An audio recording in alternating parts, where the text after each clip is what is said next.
Hi, my name is Chris Brennan, and you're listening to the Astrology podcast. In this episode, we're going to be talking about the astrological forecast for July of 2020. This is episode 261, and joining me today are Austin Coppock and Kelly Surtees. Hey guys, welcome back. Hey. Hey. All right. Just to give people who are opening this video, especially on YouTube for the first time, what we're going to do is we're going to spend the first hour or so reviewing the astrology of the past several weeks, and especially the last quarter, since this is the end of the second quarter of 2020. And then in about an hour or so, we're going to jump into looking in detail at the astrology of July. So if you want to skip the review and just jump straight to the forecast, then just look for the timestamp, which should be in the description just below this video or on the astrologypodcast.com website in the entry for this episode. Otherwise, let's get into it. So we wanted to frame this episode partially by breaking the year up into quarters, into the 4 quarters, which consist of 3 months each. So we just completed the second quarter of 2020, and now we're moving into the third quarter of the year, which will consist of July, August, and September. So why don't we start by doing a little bit of review, having just finished the second quarter? Does that sound good or sound appropriate to you guys? Yeah, and it's especially appropriate because the very first thing that happens in July, on July 1st, is that Saturn moves back into Capricorn. And so we had this preview period of Saturn in Aquarius almost exactly encapsulating the second quarter. And so there is, that the quarterly division always makes some sense, but it makes extra sense this year. And that's something we talked about a lot in our yearly ahead, was like we get this preview period of Saturn and Aquarius almost exactly enclosing Q2, and we're leaving that. So a lot has happened, and it's worth thinking about both astrologically and otherwise. Yeah. So quarter one was very much focused on the Saturn-Pluto conjunction in Capricorn, the Mars-Saturn conjunction in Capricorn, or almost in Capricorn, the co-presence, the Jupiter-Pluto conjunction in Capricorn, and so on and so forth. And a lot of that ended somewhat abruptly when Saturn moved into Aquarius, and Saturn in Aquarius became basically like the dominant signature of the second quarter of the year, especially because this became the first time that Saturn was coming into an orb of squaring Uranus. And I think a lot of what we saw over the past few months had a lot to do with that Saturn square Uranus, as well as some of the triggers of Venus being retrograde for 40 days and 40 nights, which recently stationed direct just a few days ago. Mm-hmm. Yeah, and so go ahead. Okay, yeah, and so that Saturn in Aquarius is really, it's quite relevant and to the future as well as just the last few months, because even though Saturn's moving back into Cap for the second half of 2020, it's going to be in Aquarius for all of 2021 and all of 2022. And it's going to be squaring Uranus, and on a bigger level, on a more Tarnasian macro historic sort of level, we're going from Saturn Pluto, which we have to finish up this year, into a couple years of Saturn Uranus, and those are very different vibes. And we got a preview of that during Q2. And so, on a very simple level, Saturn-Pluto is confinement, right? It's confinement, not enough room to move, walls are too thick, et cetera, et cetera. Whereas on a very simple level, Saturn-Uranus is, there's a conflict, right? Whereas Pluto will intensify that Saturnian control thing. Uranus is rebellious. Right, we have in a sense, we have the rule maker and the rule breaker getting locked together in a little jar and shaken, and so we have a very different energy. It's very rebellious, right?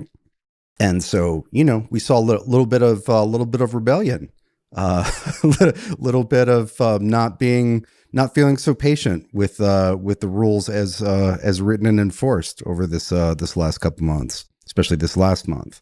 And that is not confined solely to June, right? That's a signature we're going to do all 2021, all 2022, right? Yeah. Yeah. So when we say that quarter two is like, it was the Saturn in Aquarius kind of quarter, it was all the associated aspects that go with that and the qualities in terms of that, quality about protest and even pandemic. These are two words that we could link into that type of aspect. And we're going to see, quarter two was in some ways a preview of some of the themes that we will explore more, we will see continue in 2021 when Saturn comes back to Aquarius and reconnects with Uranus in Taurus. Sure. Yeah, and I would one thing that I would also add about next time we do this, because we talked a lot about this is going to be a preview. This is going to be a couple months of preview. We should watch this because it has implications for the near future. One of the things that we said that's worth remembering is that this preview was harsher than actually doing those years is going to be, because Saturn entered Aquarius with Mars, and there was Mars co-presence for, I don't know, for 6 weeks of that. And so, that's the super hard version. And when we come back to Saturn Aquarius square Uranus at the end of this year, and then for the next year, we're going to have Jupiter there with Saturn in Aquarius, which is much more solution oriented, or maybe there's some hope oriented, right? And so we've seen like the harsh version, and that's good. I think it's laid out a lot of problems. It hasn't necessarily magically transported us to the world of instant solutions.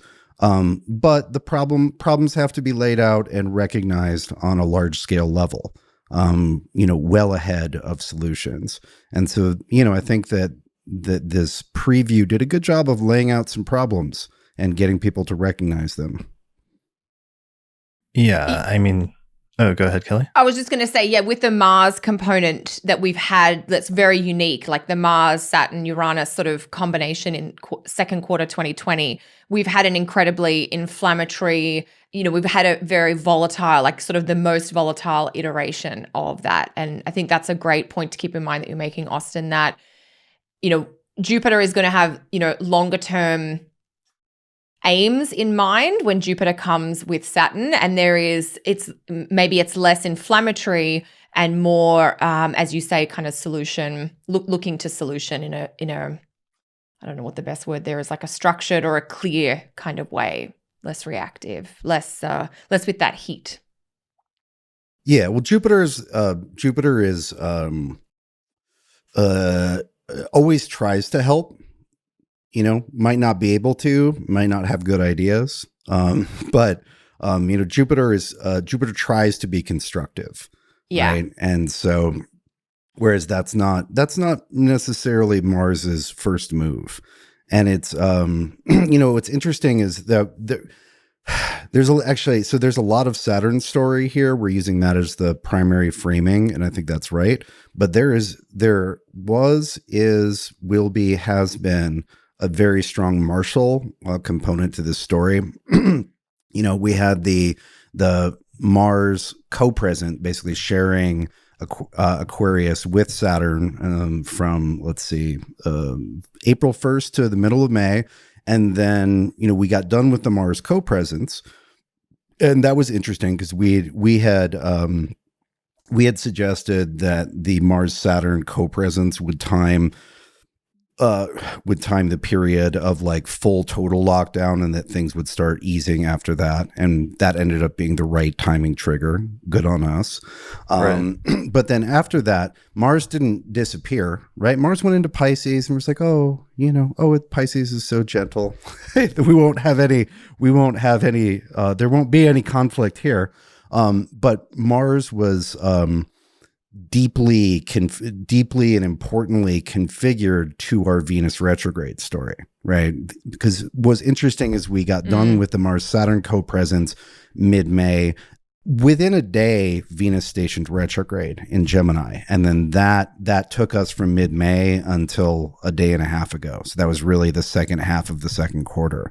And one of the things that we talked about and that we agreed that we undersold just because there was so much happening in June was the fact that the dead center of the Venus retrograde, which is the Venus's conjunction with the retrograde conjunction with the sun, that inferior conjunction, was exactly square Mars, right? And that was a big signature. And there's other Mars things too, but that was huge, and that was at the beginning of the month. And that was certainly connected to some action, right? All over the world, right? We had protests over injustice, not just in the United States and, all the major American cities and a number of minor American cities, but that threat of protest was all over the world, right? Yeah, I mean, it became a worldwide phenomenon of pushing against established structures of injustice and systemic inequities and racism, which was a great manifestation of the Saturn Uranus square. It was like pushing against something that was terrible and like not good, but then at the same time there was a feeling of progress or of some change, of the world being on the verge of some change or being able to enact some change, which seemed hopeful. And I think because we focused on that lunar eclipse at the beginning of the month in Sagittarius as being somewhat optimistic, and while there was definitely more tension surrounding it because of the square with Mars than maybe we even stated or anticipated, that feeling of optimism was still there to some extent, that something had shaken free finally when it came to some of those things. Yeah, well, and that just in terms of that Mars thread, that was important. And I think we underemphasized it because we had the Venus Sun conjunction exactly square Mars, and then we had the lunar eclipse where the sun and moon were exactly square Mars. Right. And so that was, it was a lot, right? Those were big things. And there was a lot of big stuff at the end of this month, where we are now, what we're just getting to that, are important. And I don't regret us talking about these things, but I do think we kind of flashed over the beginning of the month. There's a lot of big moves.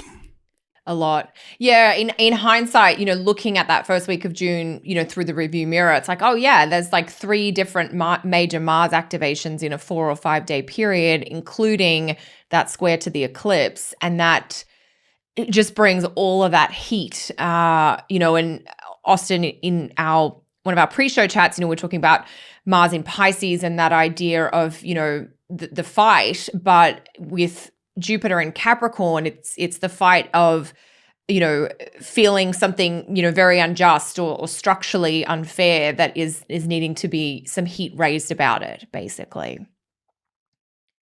Like the Mars in Pisces with Jupiter in Capricorn combination. Yeah, with Jupiter, because it's not just Mars in Pisces. It was Mars in Pisces.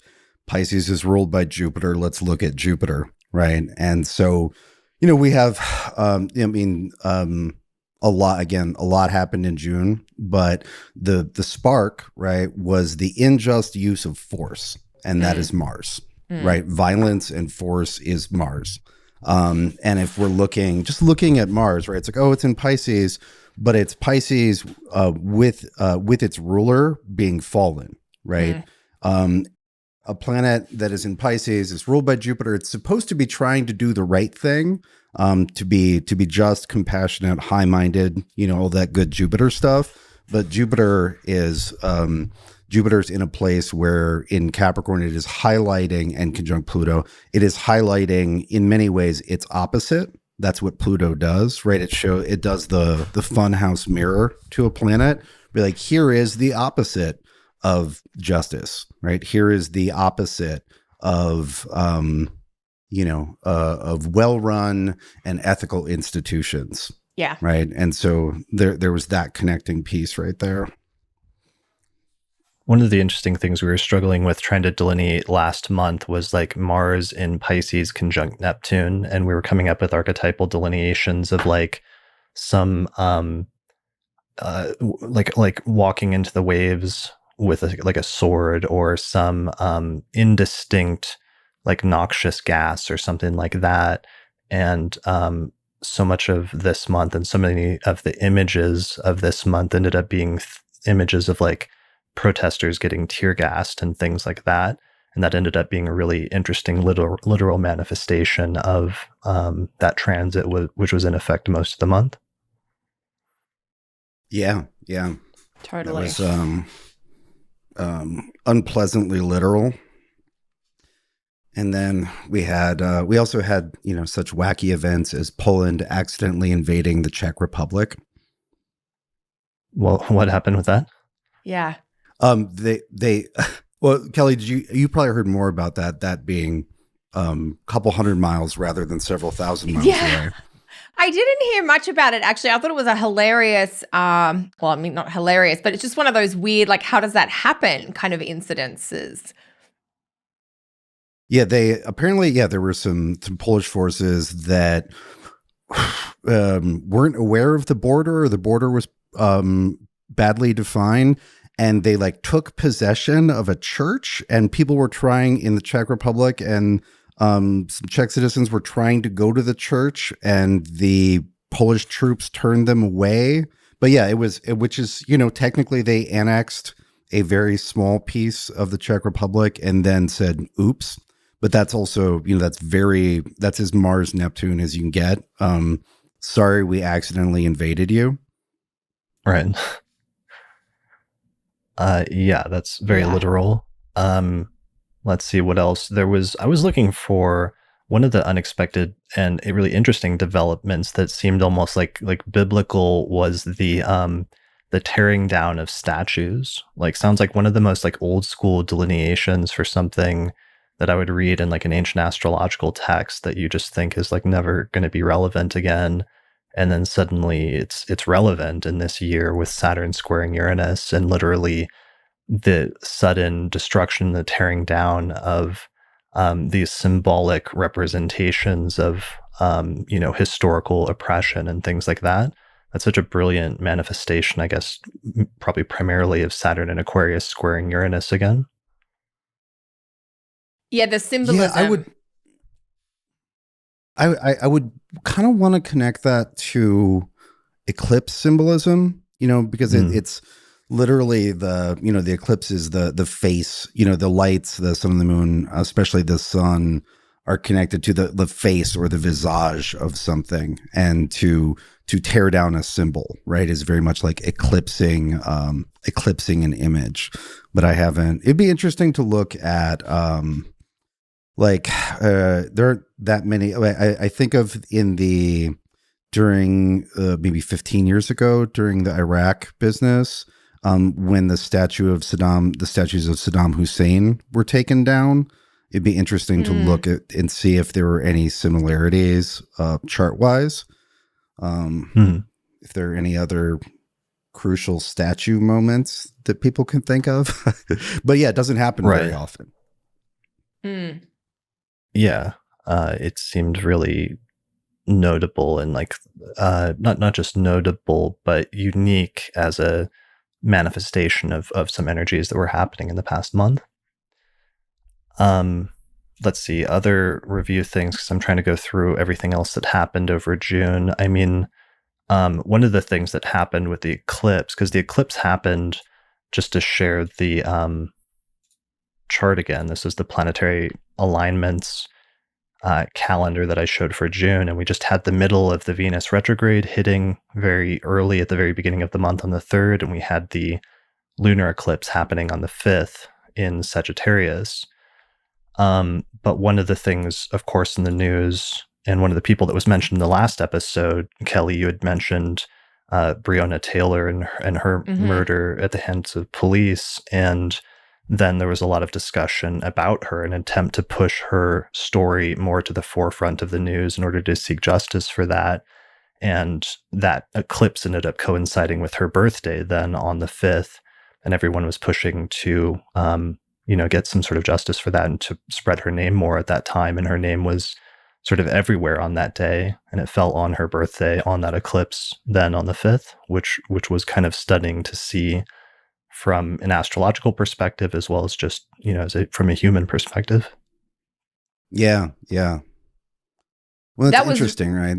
Really striking. And that even after she's been killed, there's so much activity that seems to be then tying into her. That seems to happen on a weird astrological cycle. And nobody has still yet been charged with her murder. So that's sort of still an ongoing situation. But there was a real sense of trying to keep her name and her story in the collective awareness around that time. Right. I remember seeing videos like that day of just thousands of protesters saying her name, and there was something really striking about that on her birthday. And then it turned out I went back and looked, and she was born on a Sagittarius lunar eclipse just within a day of one.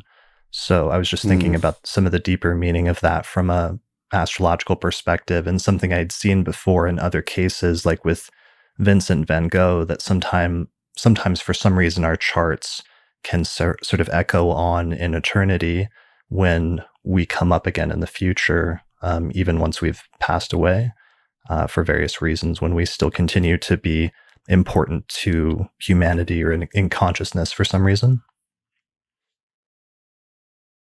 Mm-hmm. Absolutely. Yeah, it's a good example of, there's been some talk about how sort of the use and abuse of astrology in relationship to, in relationship to what's happening in the world and how we use astrology to think about it and frame it. There's been some criticism, which I agree with, that astrology can be used to sort of look at the astrology as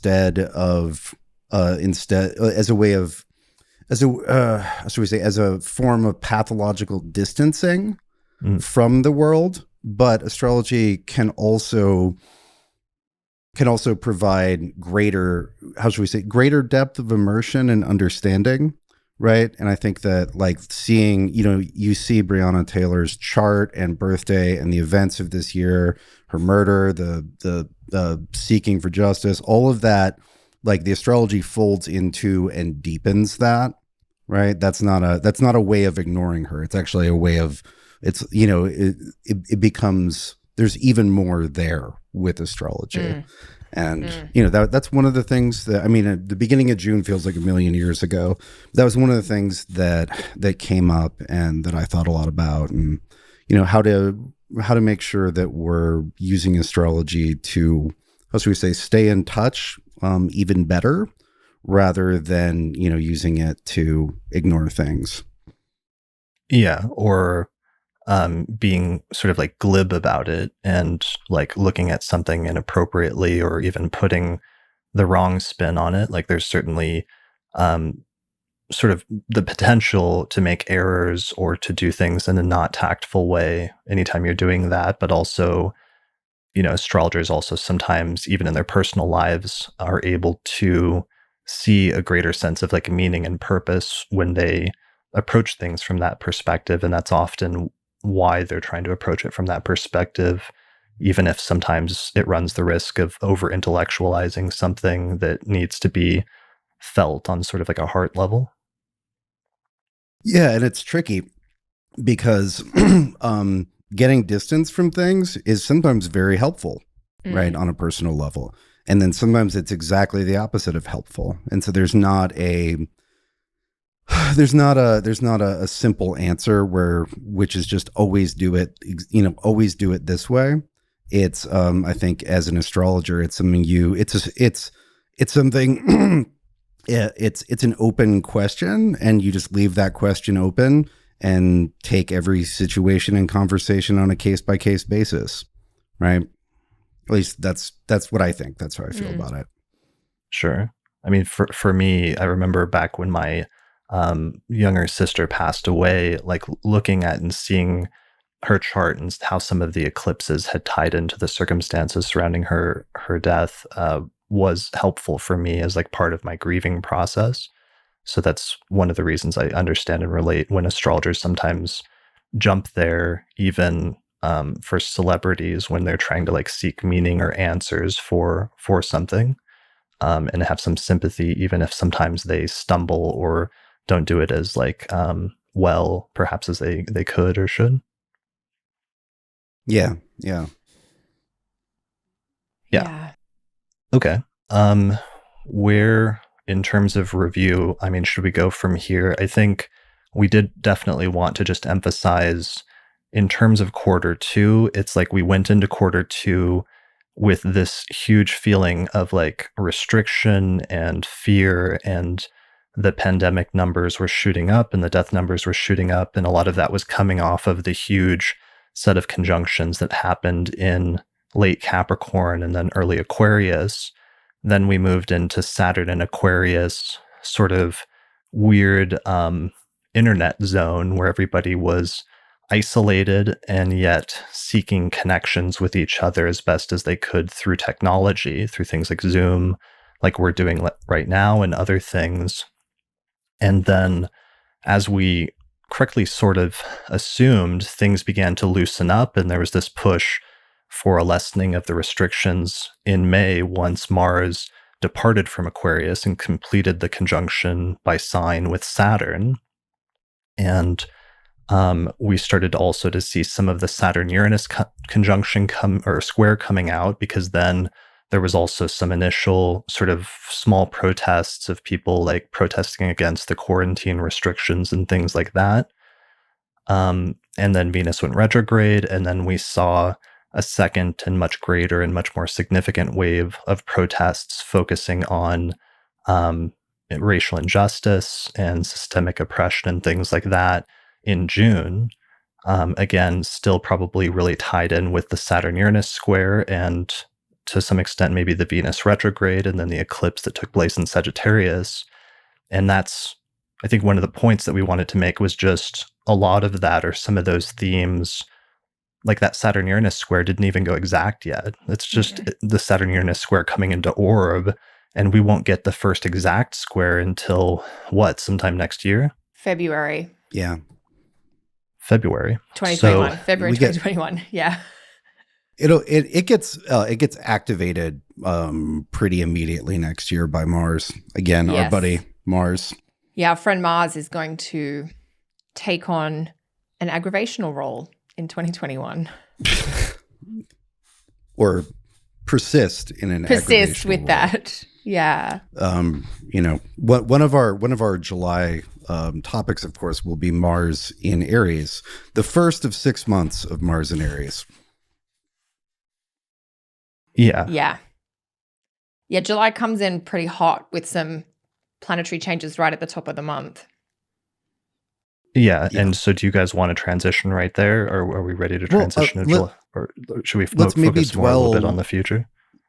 A little bit more on Saturn in Aquarius. Because there is, there's the protest energy, right? That's very clear. And then there was everything moving online, right? It's almost like, I was thinking about it. It reminds me of, what's the word? The internet filling up with refugees from the physical world, right? It's like, can't do business, got to see what I can do online, right? Or, it's literally fleeing the difficulties and stresses and impossibilities of the physical world. It's like the internet flooding with refugees. And that's true for business, but it's also true for education, right?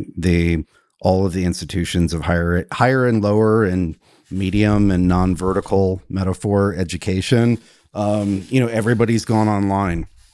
And there's actually, I just saw in the news a couple days ago, one of the students is suing Harvard because they're like, I'm not paying $70,000 a year to go to Zoom meetings. right? Which is a pretty reasonable. I mean, some Zoom meetings are really fantastic, but in general, like someone's like, this is not what I thought I was buying, and it's with that Saturn Uranus, that Uranus challenging, shocking, provoking, catalyzing structural issues, right? With Saturn Uranus, there have been lingering, or actually there have been like slow moving issues that have been accumulating with higher education, especially in the United States, right? The cost being inflated over the last 20 years. And, and the Uranus, the Uranus squaring Saturn is a bit of a spark. It catalyzes an issue that was already there. Like the cost was already inflated. People have been having problems with that. But now you have now you have a spark, sorry. I'm going to drink some more coffee. My words aren't working as well as I would like them to. Yeah, same here. One of the things, speaking of that, Saturn and Aquarius and the internet, one of the things I think I meant to do last month, but I can't remember, I may have actually not done it, was put up the chart of the launch of the World Wide Web. Did I share that last month, or was that just during my Norwalk talk? I'm sure we shared it in a podcast episode either last month or the month before. Okay. I don't think it was last month. There was a little bit of a follow-up on that, because the chart that I shared previously was when Tim Berners-Lee in 1991 in Switzerland, when he announced the World Wide Web on like a discussion forum, and that chart had 0 Sagittarius rising. But I was looking into it more. Yeah. There's actually somebody, I'll look up her name quickly, because it was a listener of the show who shared this with me from an old like Time magazine article. But this was the chart about an hour earlier for the launch of the very first website on the World Wide Web. And I thought it was really interesting. It's set for August 6th, 1991 at 2:56 p.m. in Geneva, Switzerland. And the chart has 18 Scorpio rising, with Pluto right on the ascendant at 17 Scorpio.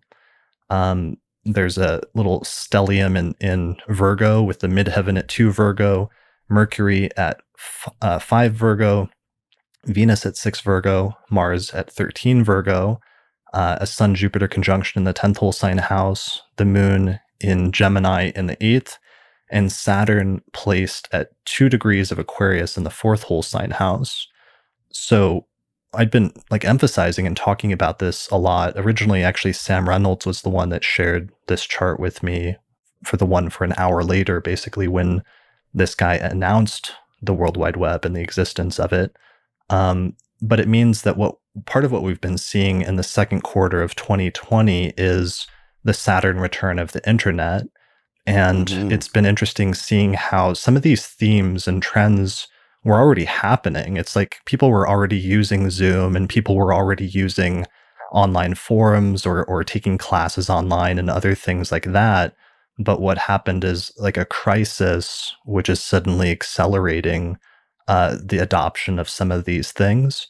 Even for me personally, like I know I've had the ability, and my bank rolled out the ability to just scan checks and deposit them like that, over the past few years without having to go into a branch. But I always just felt better like walking into the branch and depositing all of my checks every once in a while. And that's what I did until recently. I just couldn't do that anymore because they don't have any open branches, and they basically make you deposit them online. So it sort of forced me to download this app and install it and scan the checks, and realize how easy it was. And it took like 5 minutes and it was done. So now I'll probably do that from this point forward, maybe even for the rest of my life. But I wouldn't have done it probably if not prompted with that necessity with sort of being forced into adopting that new technology. And I feel like that's one of the major themes that we're seeing come out with this early preview of Saturn and Aquarius, is a crisis leading to the push to adopt new technologies and to accelerate the move to adopt them faster, perhaps, than they would have happened otherwise. Yeah. Well, it's Yeah, the on a very simple level, the adoption of the new is accelerated because the old isn't just worn down; it's broken or no longer available. And one of the larger, probably the largest astrological framing device for 2020 is this shift out of a 200-ish year Jupiter Saturn cycle, the Earth cycle, into a new 200-ish year air cycle. And you can really see what's coming under criticism, what's breaking, et cetera, et cetera. A lot of these things aren't just recent developments. We're like, to go back to the Floyd protests and everything that came out of that. The structures and institutions that are being critiqued, that shit wasn't invented, 10 years ago or 15 years ago. We're looking at things with a couple, with centuries of depth, and that's what's coming, that's what's coming under critique. And that's what the Jupiter Saturn cycle is supposed to tell us, right? We're literally shifting out of and doing this, really, sort of painful review of the all of the horrors of the last couple hundred years, right? And you can see that as that bigger shift as an undercurrent to to the moments this year, right? It's not just like I made my point. I won't overtalk it. What do you think, Kelly? Yeah, to pick up on that. Yeah, the education and technology piece is really interesting because this has been happening, as you mentioned, Austin, at all levels of education. So university is a particular beast because there's a lot more money that changes hands, if you like, from the individual to the institution. But even primary, elementary, grade school, having to try and, teach or educate in some form 5-year-olds and 7-year-olds and 9-year-olds online has been part of the learning experience, maybe not everywhere, but in many places in this last few months, in this second quarter. And it has highlighted the possibilities of what, learning online can look like. It's highlighted, because of my husband's position, we've had some really interesting discussions about how some children who are quite shy in a group of 25 or 30 kids and may not be vocal or may not participate in team activities have really sort of shone or thrived when they've been able to use technology to express themselves, or they've been able to work maybe individually with technology. So for instance, the difference between standing up in front of a room of 30 people live and presenting versus recording your 5 or your 7-minute talk and then sharing it. It's allowed some children to really thrive. So it's really challenging educational norms and accepted practices, but it's also highlighted some of the inequities around if you put everything online, does every child have access to the internet, or does every child have access to a technological device that they can use for their schooling? Because that's not true in every household and in every situation. So it's like there's this potential, but with that Saturn Uranus square vibe, there are still many kinks in the system that need to be explored or figured out. But it's sort of like that sense of a preview of what could go, and if we go in that direction, what are some of the problems we're going to have to come up with solutions for? Yeah, that's really interesting. One of the other themes that I've seen come up that I think is going to become a bigger thing over the next 2 to 3 years is it's been interesting, when the internet was started and so much of its early history was its openness, and that's one of the things that really helped with its adoption and its proliferation was just that it was an open system, and the ability to access information freely for the most part, or to have the proliferation and the spread of information and knowledge much more widely than you could at any other time in history. But one of the issues I've noticed coming up over the past few months is struggles to put rules and sort of limitations on things and to question what the boundaries are, or when websites do have to put rules and stop certain types of information from being spread. So we've seen some of that with like YouTube and other sites banning um, what they what became labeled as like misinformation about COVID, and videos that were seen as like not good or were spreading false conspiracies about it or something like that. And they started cracking down on some of those videos for the first time and saying, no, that type of content isn't allowed.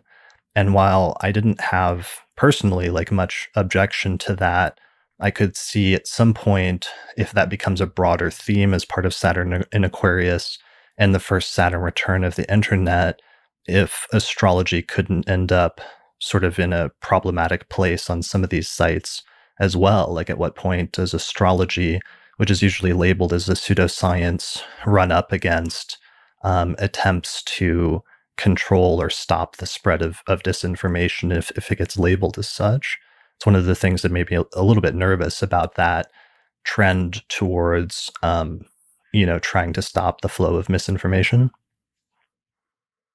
Yeah, it is really interesting to think about that as like, I mean, we've mentioned it before, but just to have that reminder of, the Saturn return of the internet and how is it going to be, I don't know, restructured, if you like, or what are going to be the rules here in the future, and how is that, is it going to be restrictive, or is it going to have some safety elements, or is it, swinging between both? Yeah, because it's like I've seen it. It's been opened up more than that. It wasn't just restrictions against like COVID misinformation, but now recently there's been also like certain sites like Twitter putting warnings in front of like some of Trump's tweets that things that were misinformation or that had been labeled as misinformation were suddenly being called out on that platform, which suddenly led to like indignation about politicizing the platform or whatever. And that seems like it might be a theme that we see come back next year and become an even bigger, like, ongoing discussion about the rules and limitations of the internet, and when content platforms have an obligation to like police their content to some extent that is put out by their users.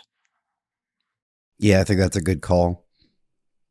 I think that'll be front page news on the non-existent newspapers for the next couple of years. And I would also add to that, it just, in a way, so we've had this sort of like everything is forced online, or not everything, but as much as possible has been pushed online over the last couple of months. And, in addition to formal rules and restrictions or obligations, there's also the, how should we say, I think it's become increasingly obvious to everyone that if we're all going to be on the internet, we all have to learn to be on the internet together, and that like social norms, that social norms, customs, how should we say, expectations, I don't want to say politeness, but like respect, have not caught up with how many people are on the internet, right? The internet's sort of like, it was this place where people would go and blow off steam or pretend to be somebody else, or, just vent, right? And it's when everybody's on the internet and it's just like another layer of society, it's not this extra place, right? It's just part of the place that the people live. Right. And our social norms haven't really caught up to that, but they're going to kind of have to, right? Both in that formal sense that you were describing, Chris, but as well as just on a relational sense. People say things online they would never say to another person in real life, face to face.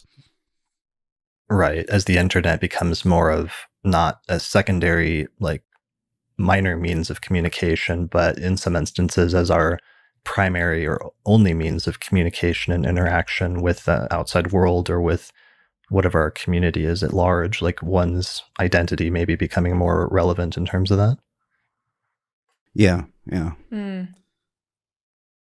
Okay. So as we continue to go through and sort of wrap up June, I mean, one of the things that happened was the Venus retrograde, and Venus has just stationed a few days ago on the 25th of June. So we're now finally coming out of the Venus retrograde territory. Did you guys have any observations about that, either public or like personal ones in your own lives?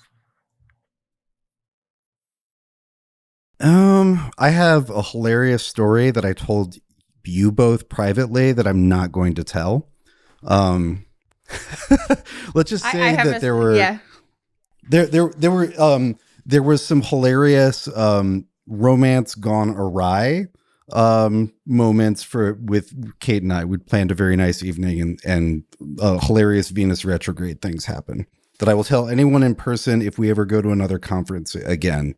Ask me about it, and I will probably tell you this story. In real life. Yeah. I mean, we had, because Gemini's fourth house for me, and we had just almost like a cliche retrograde planet in the fourth house. We had a repair required on our home back in Canada. You know, the tenants sort of let us know this thing is not working. So we're calling the repair people from Belgium to Canada. A part's going to be needed. Oh, the part's going to take a while to get here. So it was just almost one of those cliche problem comes up around their house area. It's fixable, but there's going to be a delay because we've got this retrograde planet there. What about you, Chris? Yeah, it was really pretty notable for me. I had a ton of fourth house stuff because my IC is there in early Gemini at 5 degrees of Gemini, which is where Venus actually stationed direct. But pretty much the entire Venus retrograde for me was a lot of fourth house stuff. Some of that's like tied in, overlapping with this Saturn transit, because Saturn going into Aquarius is then my waxing Saturn square, and it's in my first house, and then therefore squaring all of my angular whole sign houses and stuff like that. So it's a little hard to disentangle completely from that.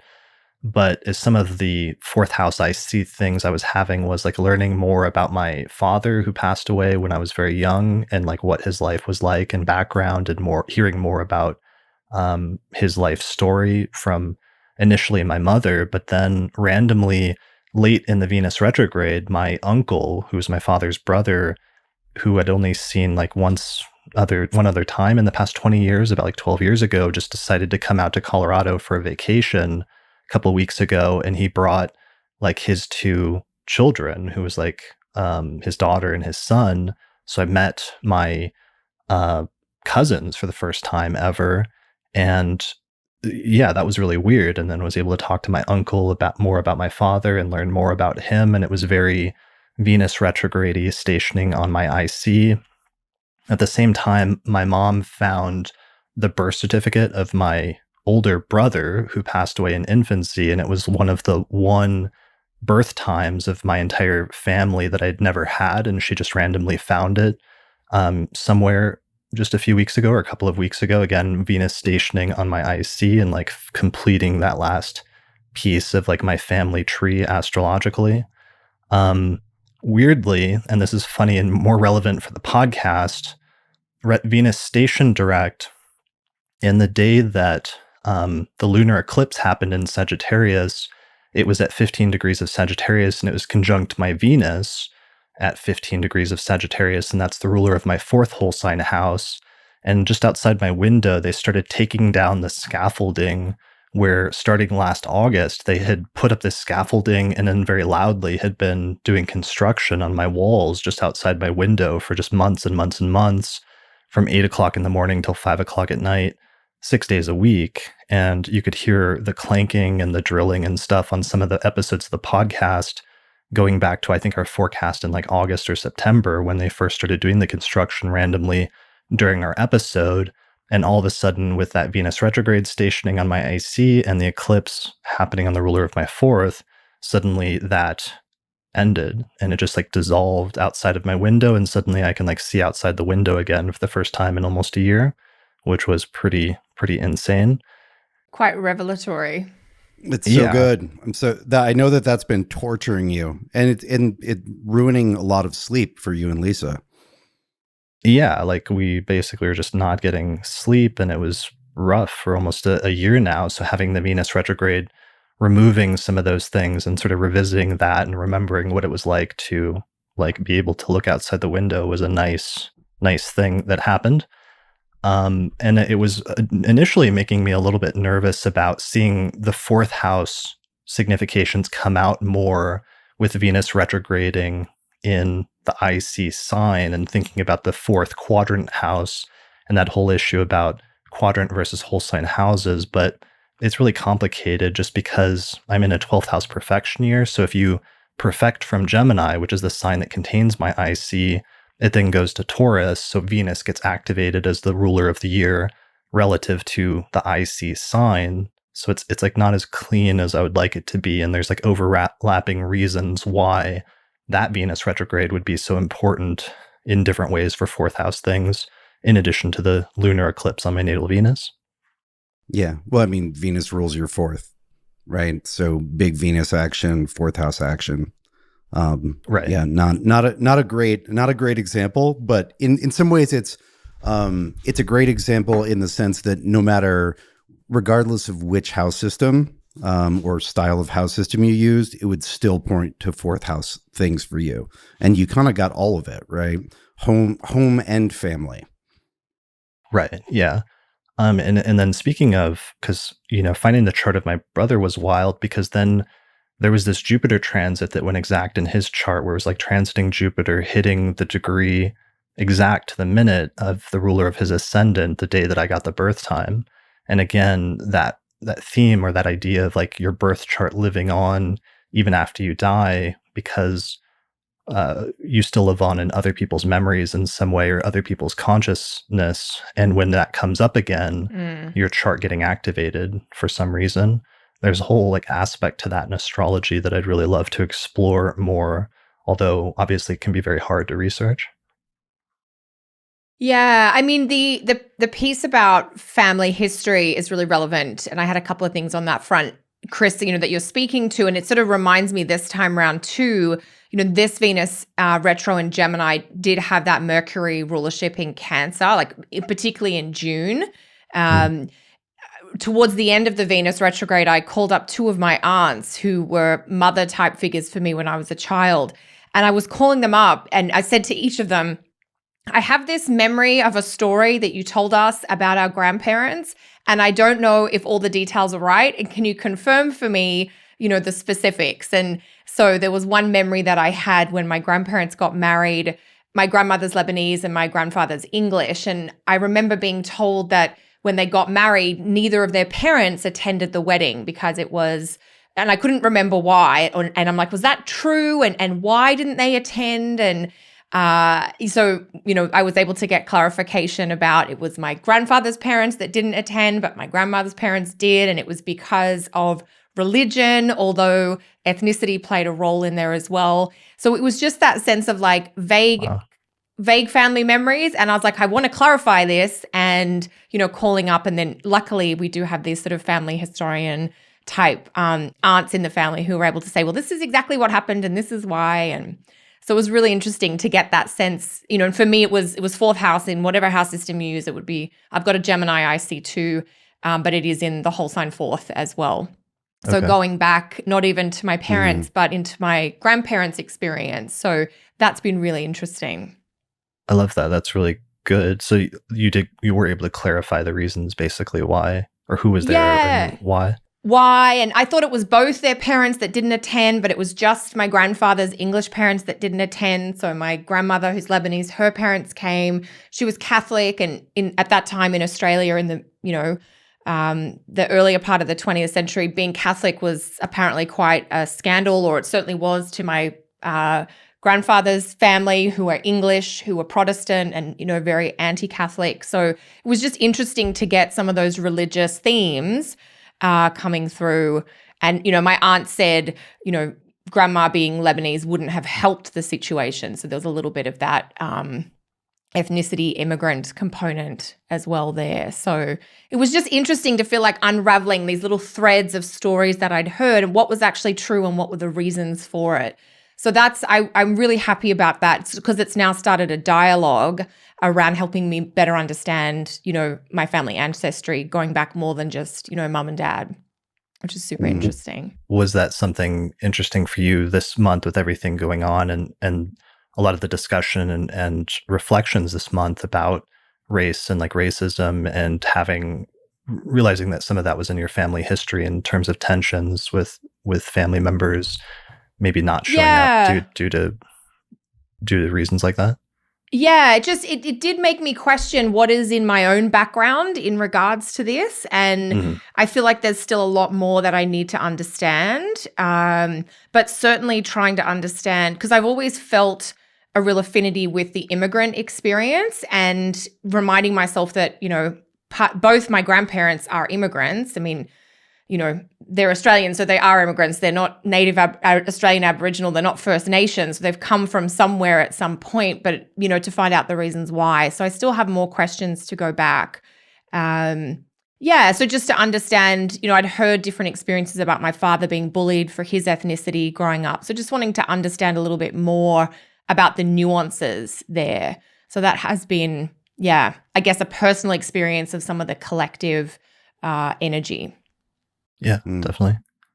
Yeah. I mean, I think there's been a lot of really positive discussions, I feel like, that have come up about, and I think this has been positive for the astrological community in terms of centering more and having more discussions about race as like a relevant thing that needs to be discussed in the astrological community, and seeing lots of astrologers reflecting on that seems like it's been a positive or constructive thing. Even though some of it's been difficult or painful, or coming out of something that was tragic or horrendous. Have you seen? Yeah. I don't know. Have you been reflecting on any of that, Austin, or what has your reaction been? I've seen that. I've just been trying to pay attention and think about things, and I guess what I'm seeing in the astrological community, but just in the world in general, is, and what I take from, or one of the things that I take from all the protests and everything, and just all the discussion, all that, is like, at least I feel like people are agreed on the problems. Like, the problems can be stated, and even if there aren't clear, easy to implement solutions, at least sort of the problem is laid out and people agree that there are problems, right? I don't see a lot of agreement on answers, but that comes next. And you don't get problems before you get, you don't get solutions before you get an agreement of what is the problem. And so that's one of the positive things that I would say that's my main positive takeaway about the last month. It's not like everything that happened was great, right? It's 2020. It's messy and difficult, but it's like, at least we can, and part of my thinking is like this, like in that sort of quarterly framing and the Saturn Uranus framing is, well, if we can at least agree on problems, then maybe when Jupiter comes around to join Saturn in Aquarius during that next go around, then maybe that'll be a solutions phase. Because I'm pretty bummed out by the second half of 2020, and so I'm not hopeful for solutions to anything on a collective level, but Yeah, I mean, there's a lot of difficult stuff still ahead and a lot of negative stuff that will continue. But in terms of at least seeing like small incremental steps towards change, even in our own community, I feel like there's been some really promising things. It felt really cliche to use the phrase in my discussion with Sam Reynolds earlier this month, but I actually have been doing like a lot of listening and learning and just trying to shut up and hear people's experiences. And that's been really eye-opening to me as like a white male in Western American society, because I don't have access to some of the same experiences.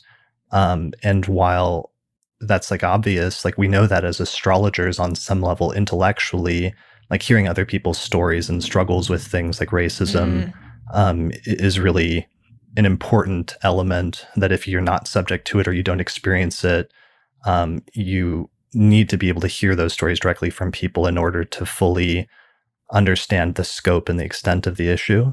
And I think part of the human condition, that's something I've been struggling with or thinking about a lot, especially as it relates to COVID, but also as it relates to racism, is that part of the human condition is not being able to fully empathize sometimes as well if you haven't experienced a hardship yourself. And that was something I was seeing come across in discussions with occasionally people who were like, well, I haven't gotten sick yet with COVID and nobody I know has gotten sick, so I don't think it's a big deal.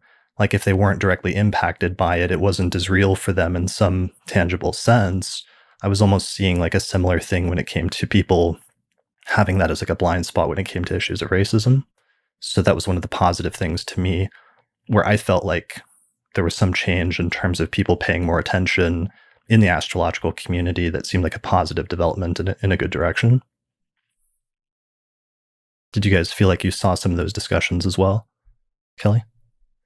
I mean, the discussions were just sort of trying to listen more to people of color and their experiences, but particularly Black people. Is that kind of what you're asking, Chris? Like just the listening component of taking in more or hearing what people are saying? Yeah, and understanding that, because even though we all, especially as white people or people that are passing as white or what have you, don't have that direct experience. But if you're talking to and listening to somebody and actually hearing what they're saying and paying attention, like you can develop a much better idea. But sometimes people don't pay as much attention as they should, or they have some like abstract idea that maybe racism still exists out there, but having not as much personal experience with it, they don't really understand as much as they think that they do. Yeah, I think there is some, I mean, I'm just trying to get my thoughts together. Just because you haven't experienced something for sure does not mean that it is not out there in the world. And I think that's why it has been eye-opening for some people in these last few weeks to have had their eyes open about things that they didn't personally experience, or even maybe they benefited from, if you have white privilege or you pass as white, the way that things can be more helpful for you without you even realizing it. Right. I think it's been very eye-opening, personally, but also just collectively, and to have these conversations and to realize that there's a lot that needs to be done to make up for is not the right word. I think, repair, or to try to create something that might be genuinely equal or fair. And it's not going to happen overnight. So it's, I guess it's been a starting point maybe. Yeah. Or even like one of the discussions I had at the beginning of the month, and it was from seeing her talk at NORWAC, was with Diana Rose Harper, and just talking about different areas of privilege, and maybe even a way that you could identify that with your chart as a blind spot of somewhere where you've had positive things that have happened or come to you through no actions on your own part, and therefore it just becomes something you take for granted or don't realize is something that not everybody else has access to. And having that awareness from an astrological perspective, I feel like was important and can lead to a deeper level of understanding about the human condition in general as an astrologer. But because of the nature of privilege, some people don't recognize that. And sometimes that word, even using that word, can like trigger people or have them immediately reject the concept out of hand due to some preconception about what that means.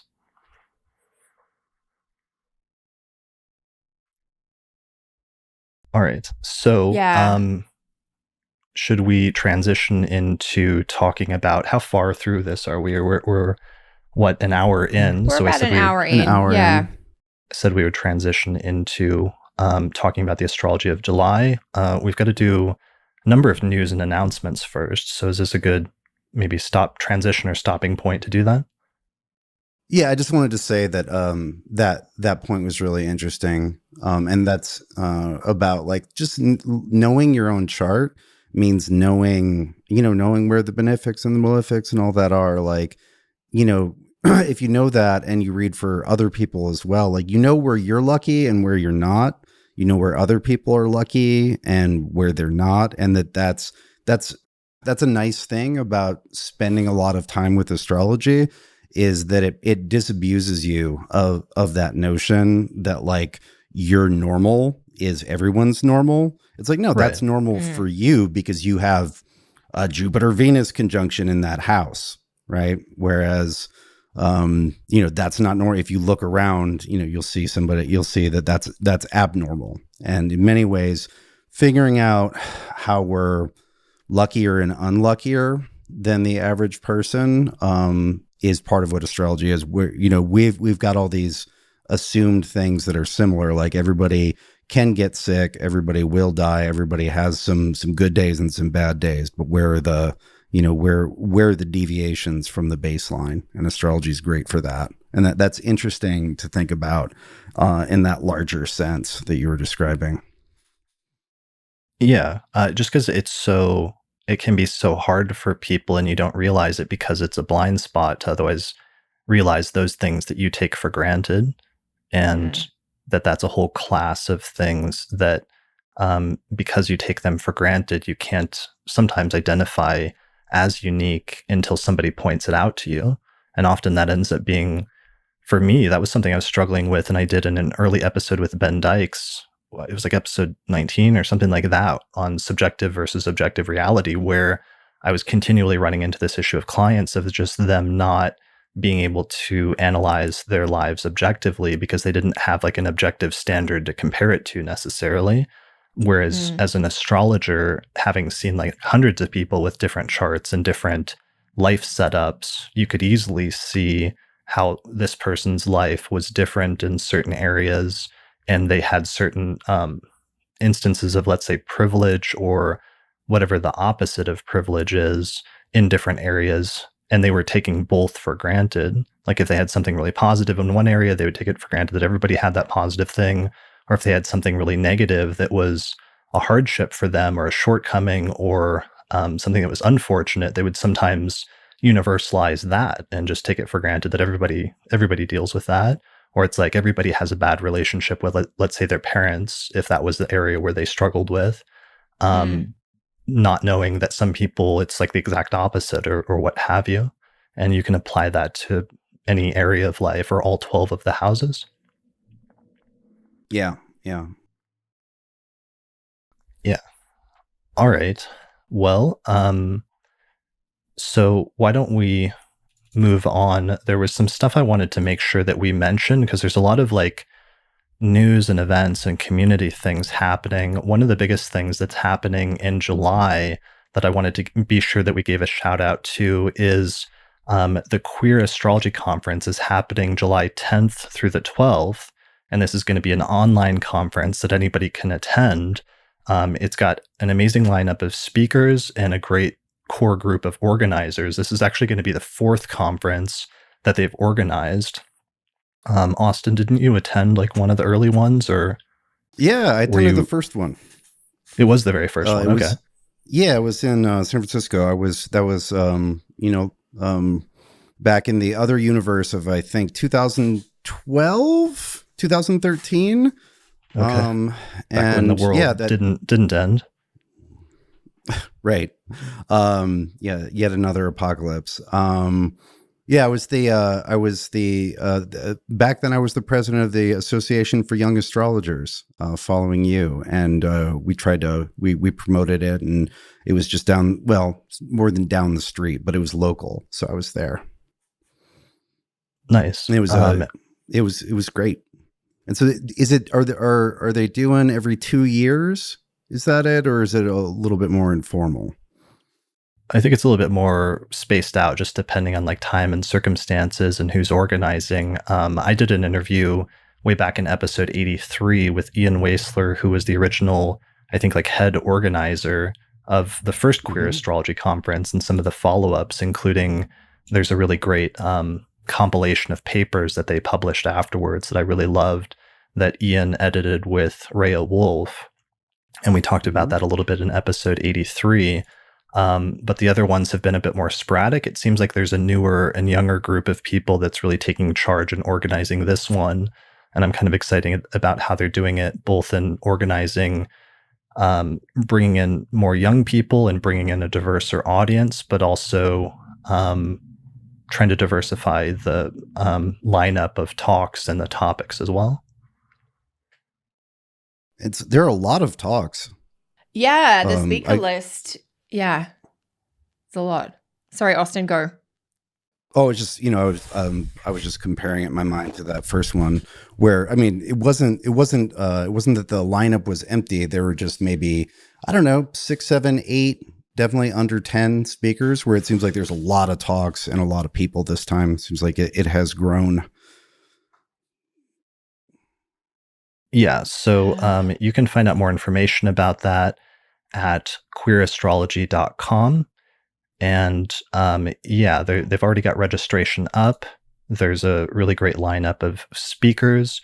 Let me see if I can pull up the speaker page a little bit just to show it on the screen for those watching the video version. It's running like a little bit slow, but I noticed a lot of like younger astrologers who may not even be people that you see on the normal lecture circuit. And that's one of the cool things about this is I think they're trying to bring in more astrologers whose voices maybe hadn't been seen at other conferences or major conferences so far. Just people I know: Daniel Bernal, Dion Mitchell, Danny Larkin, Drew Levanti, Arena Tudor, Hilary Spiteri, Kira Tauburn. Is Kira actually here today? I know she was at the last live recording of this. I think Irina might be here today. Yeah, Arena is joining us today. Michael Morris, who I'm hoping to have on the show soon. Michael Bryan, who is really awesome. Yeah, there's just a great lineup of speakers. But like I said, that's happening July 10th through the 12th, 2020. You can find out more information at queerastrology.com. And there's like a few speakers who are going to be there that I didn't know were speaking at that, but they're going to be on the podcast this month. So hopefully we can promote it even more over the course of the next couple of weeks before it happens. Be nice coordination. Yeah, definitely. All right. Other news and announcements that we've got going on. This is actually the 5-year anniversary. Did you guys realize that we've been doing these forecast episodes for 5 years now, ever since late June of 2015? I saw that in our prep notes and I was like, that's a typo. It's not been 5 years yet. Right. And then I was like, no, it was 2015. So it really has been 5 years.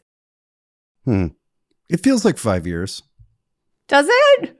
Okay. I don't know. It just feels like this has been life. Like this has been like literally a regular monthly part of life for, I don't know. Let's see. I've lived 3 different places, I think, since we began. So 4 different places, right? So it's just sort of like, it's just been a constant while a lot of other things have changed. So it does, and also, because it's so agonizing and it just feels like it's been forever. No. Right. Here's the chart, because I always remember it because it was that Venus Jupiter conjunction. Jupiter.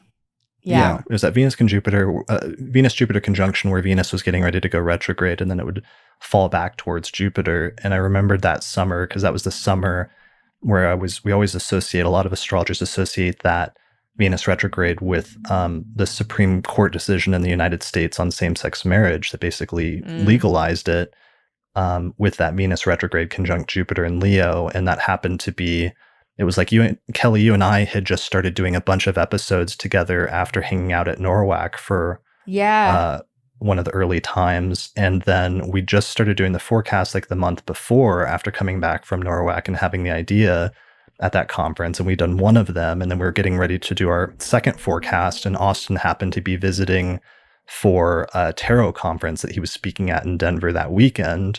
And at the last minute before we jumped on the call, I just asked if it would be okay if Austin joined us, and asked Austin if he wanted to just like hop on for this wacky thing that we were doing with the monthly like look ahead at the next month. And he was like, sure, why not? And here we are 5 years later. And the rest is that it was one of those real sort of synchronistic, couldn't have planned it, but it worked out better than if we could have planned it, basically. And then we just went forward every month since then, like a ritual. Yes, it has snowballed and taken on a life of its own.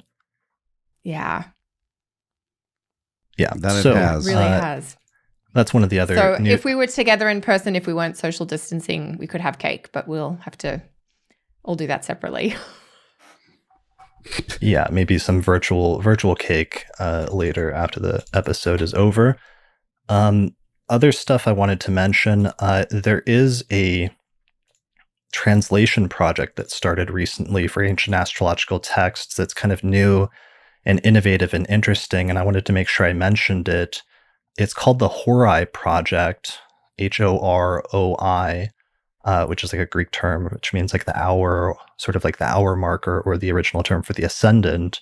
But it's put together by a guy, an astrologer and scholar named Levant Laszlo, and he's basically he's going to crowdfund or crowdsource the funding of translations, basically, of all of the surviving ancient astrological texts, especially ones in Greek that have not been translated yet.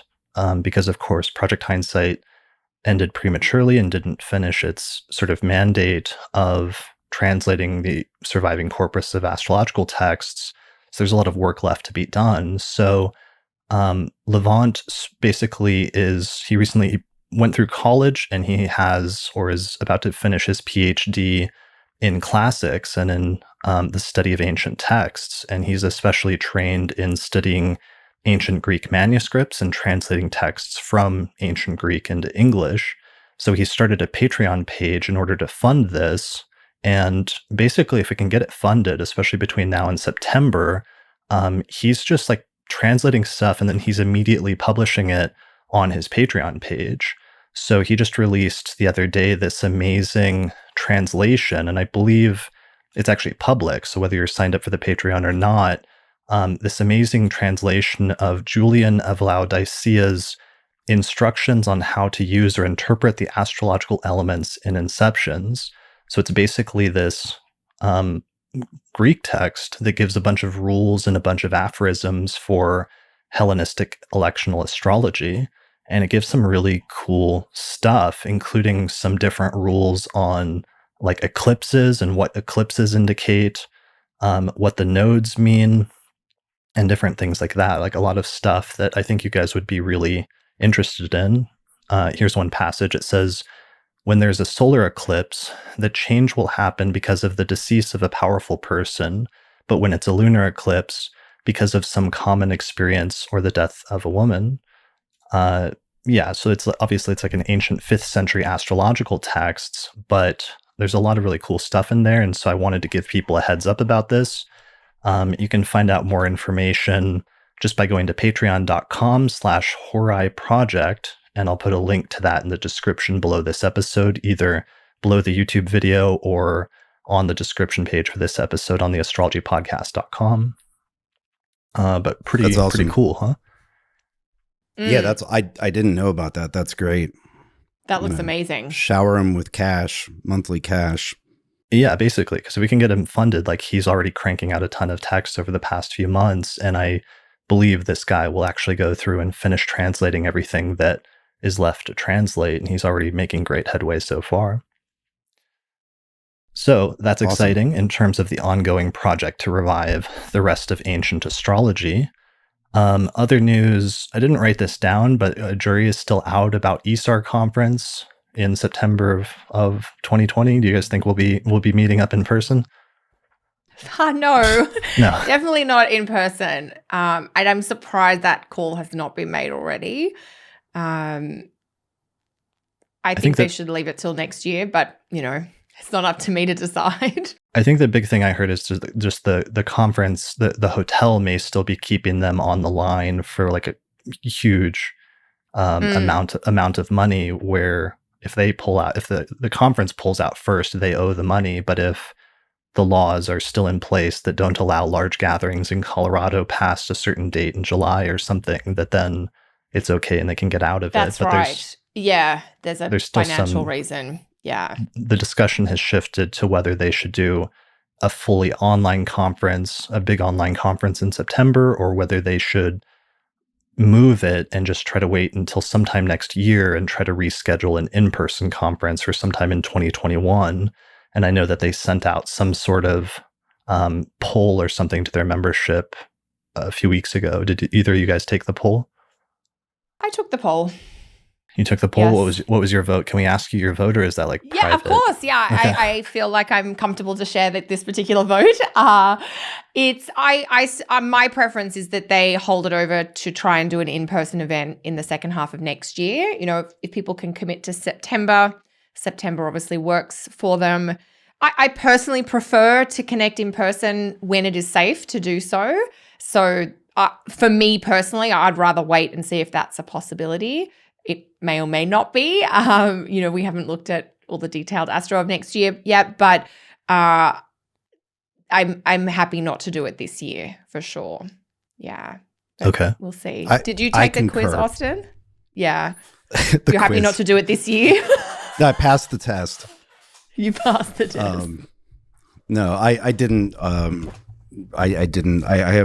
I've not had when I go to my inbox, it is to shovel all of, to do some digging and to get less behind on correspondence.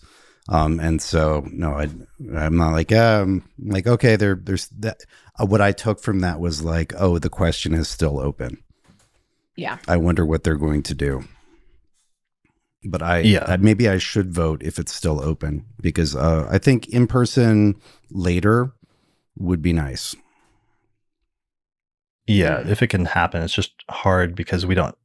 Who knows in like 2021, like what it's gonna look like in terms of the specific details about whether you can have a meeting or a conference with 500 to 1,000 people or something, or whether there's still social distancing restrictions in place due to whatever happens with the virus over the course of the next 6 months. Yeah, it's a lot of uncertainty. Yeah.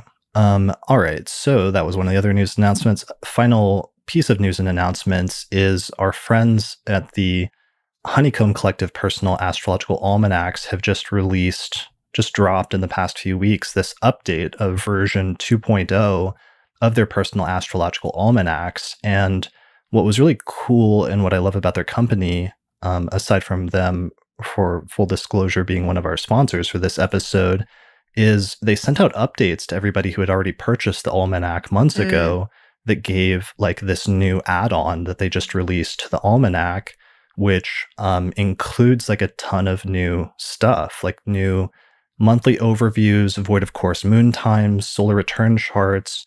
They also changed some of the font sizes and the different layouts that are available for the almanac. And the coolest thing for me is they integrated this Hellenistic plugin, and they're just calling this like the beta version of the plugin, and they're sort of testing it at this point.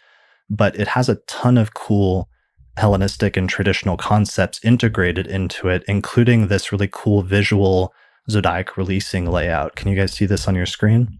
Yeah. Mm-hmm. Yeah, so it's like a graphic version of the zodiac releasing periods that lets you see exactly where you are in your zodiac releasing periods, and also gives you the broader overview of like what's happening over the course of your lifetime, if you're looking at the level 2 periods, or over the course of a decade, or over the course of the next year, if you're looking at your level 3 periods. And like, I had talked with them and worked with them a little bit as they're developing their graphical version of this to sort of fine tune it. And I'm really happy and excited with how it came out. So I think they sent you guys some online versions. I got a print version for me and Lisa, which I like because they've got a new larger size format as well as their normal one. But did you guys have a chance to look through yours? Yeah, I printed off some of the Hellenistic info that they added in. So I got the PDF upgrade for the book that I already had. And it's really interesting just to get, the bonifications and the maltreatments listed. All the detailed dignity weighting is in there. Plus, I mean, there's so much more. It's such a comprehensive publication, like how they do this much. That's so like all your bonifications and things. Yeah, look at this is my favorite new page so far, where it shows like a dignity breakdown of all of your placements and what the dignities and the rulers are, but it also shows this whole like bonification and maltreatment breakdown of your positive placements and your challenging placements according to different ancient criteria. And the fact that they were able to come up with a program to automate some of this is just mind-blowing to me, because this is stuff that usually you have to do and like takes, like Demetra's taught entire workshops on this where they spend like a week going over how to do this breakdown for your chart, and here they have a lot of it just like on one page. And while it's automated, so it's not quite the same as like an astrologer sitting there and doing it with you, this is like way more advanced than anything I've seen on sites like astro.com or something like that. So I'm pretty excited about it. It might be kind of complicated for people that don't have background in like traditional astrology yet, but it's a good starting point, and it's something that you could use and then continue to grow and develop with, especially since one of the best things that you can do when you first start learning astrology, I think we'd all agree, is follow your transits on a regular basis and just know what planets are being activated in your chart in any given day in any given year, right? Yeah, just having the information at your fingertips. I mean, I keep thinking about, something my husband says when he's talking about educating children is if you give them the information, they'll figure out what it means and how to use it. Like you give the device, you give the technology, you give the information, and that natural curiosity just kind of, and that's what this feels like. It's giving, not that astrologers are children, but it's giving everyone in astrology access to information that would often take a lot of labor to create or calculate or to work out. And it's right there at your fingertips. Now, you've still got to make sense of it. You've still got to get some interpretive information behind, but you've got that starting point of here's the data to work with. Yeah. So here's the July breakdown. It shows like what transits are going exact in your exact time zone. So it's none of this like some time zone, several time zones off from you of like East Coast or West Coast time. It's like your exact chosen time zone, exact transits. And now it shows down in the bottom left corner, like what your level 1, 2, 3, and 4 zodiac releasing periods are that are active in any given day, which honestly is not something I ever saw that I would see in a planner. Like this is way more than anything I ever anticipated in terms of finally being able to use some of these techniques and have them integrated in an everyday guide like this. So I'd recommend checking it out. You can find out more information in terms of the specifics. They've got like a 6-month and a 12-month version. The price for a 6-month printed almanac is $22. 12-month almanac is only $35. There's a digital version of each for $10 and $20, or you can add it on to the print one for only $5. You can find out more information at their website, which is just the Honeycomb Personal Astrological Almanac, which I believe is honeycomb.co. So thanks a lot to the Honeycomb people. It sounds like there's a lot of people already in the chat that have theirs and are going crazy about it. Thanks for chiming in, everybody. All right. Do you guys have any other news and announcements before we move into the forecast for July? No, I don't think so. Okay. You guys are ready to get into looking at the future then, it sounds like? Yeah, maybe. Ready maybe. As we'll ever be. Okay. Let's get into it then. So let me put up a few things. I wanted to, in my Norwalk talk last month, like I used more illustrations than I normally do, and I wanted to get in the habit of doing that because I think it's helpful for people to have visuals and to be able to visualize some of this stuff, perhaps more than just hear about it. So here is the round calendar for the planetary movements just for the month of July. Can you guys see that? Mm-hmm. Yeah. So this just illustrates for those watching the video version where the planets will start at the beginning of the month and where they'll end up in the signs of the zodiac by the end of the month. We've also got the planetary alignments, which just shows all of the ingresses and the lunations and other phenomenon that are going to be occurring in the month of July. So Saturn retrograding back into Capricorn on July 1st, the lunar eclipse in Capricorn on July 5th, Mercury stationing direct in Cancer on the 12th, a new moon in Cancer on the 20th. Then we have the sun moving into Leo on the 22nd, and a Jupiter-Neptune sextile on the 27th. Those are sort of largely the main ingresses and stuff happening this month, right, Austin? Yeah, I mean, one of the things that's not an ingress, but weighs heavily on the month is Mars in Aries. Mars entered Aries, I don't know, 12 hours ago. We're here June 28th. But that's, just at the end of June. And Mars being in Aries is not only tremendously important for understanding July, it's tremendously important for understanding the whole second half of the year. And when we pair Mars's ingress with Saturn's regress into Capricorn, we have a pair of factors that really tell us a whole lot about the second half of 2020, because Mars is going to be in Aries for the second half of 2020, and Saturn will be in Capricorn until the last 2 weeks of the year. And so, so now even though the calendar doesn't usually always work out this cleanly, like this provides us a really stark transition point into the third quarter of 2020, and it also weirdly brings us back to many of the same energies, or some of the same energies and dynamics from the first quarter of 2020, in terms of Saturn returning back into Capricorn where it was in the first 3 months of this year, and then also Mars moving back into a cardinal sign where it's eventually going to square Saturn and square Jupiter in Capricorn and square Pluto in Capricorn, which is a lot of what was happening that was really setting off stuff when the lockdowns and the coronavirus pandemic really hit hard, especially in the US in March and April, was that pile up of planets in late Capricorn. Yeah, getting activated by Mars. And so even though Mars won't be in Capricorn like it was in the first quarter, it will still be activating all of that, especially a little later, but we definitely get some Mars this month.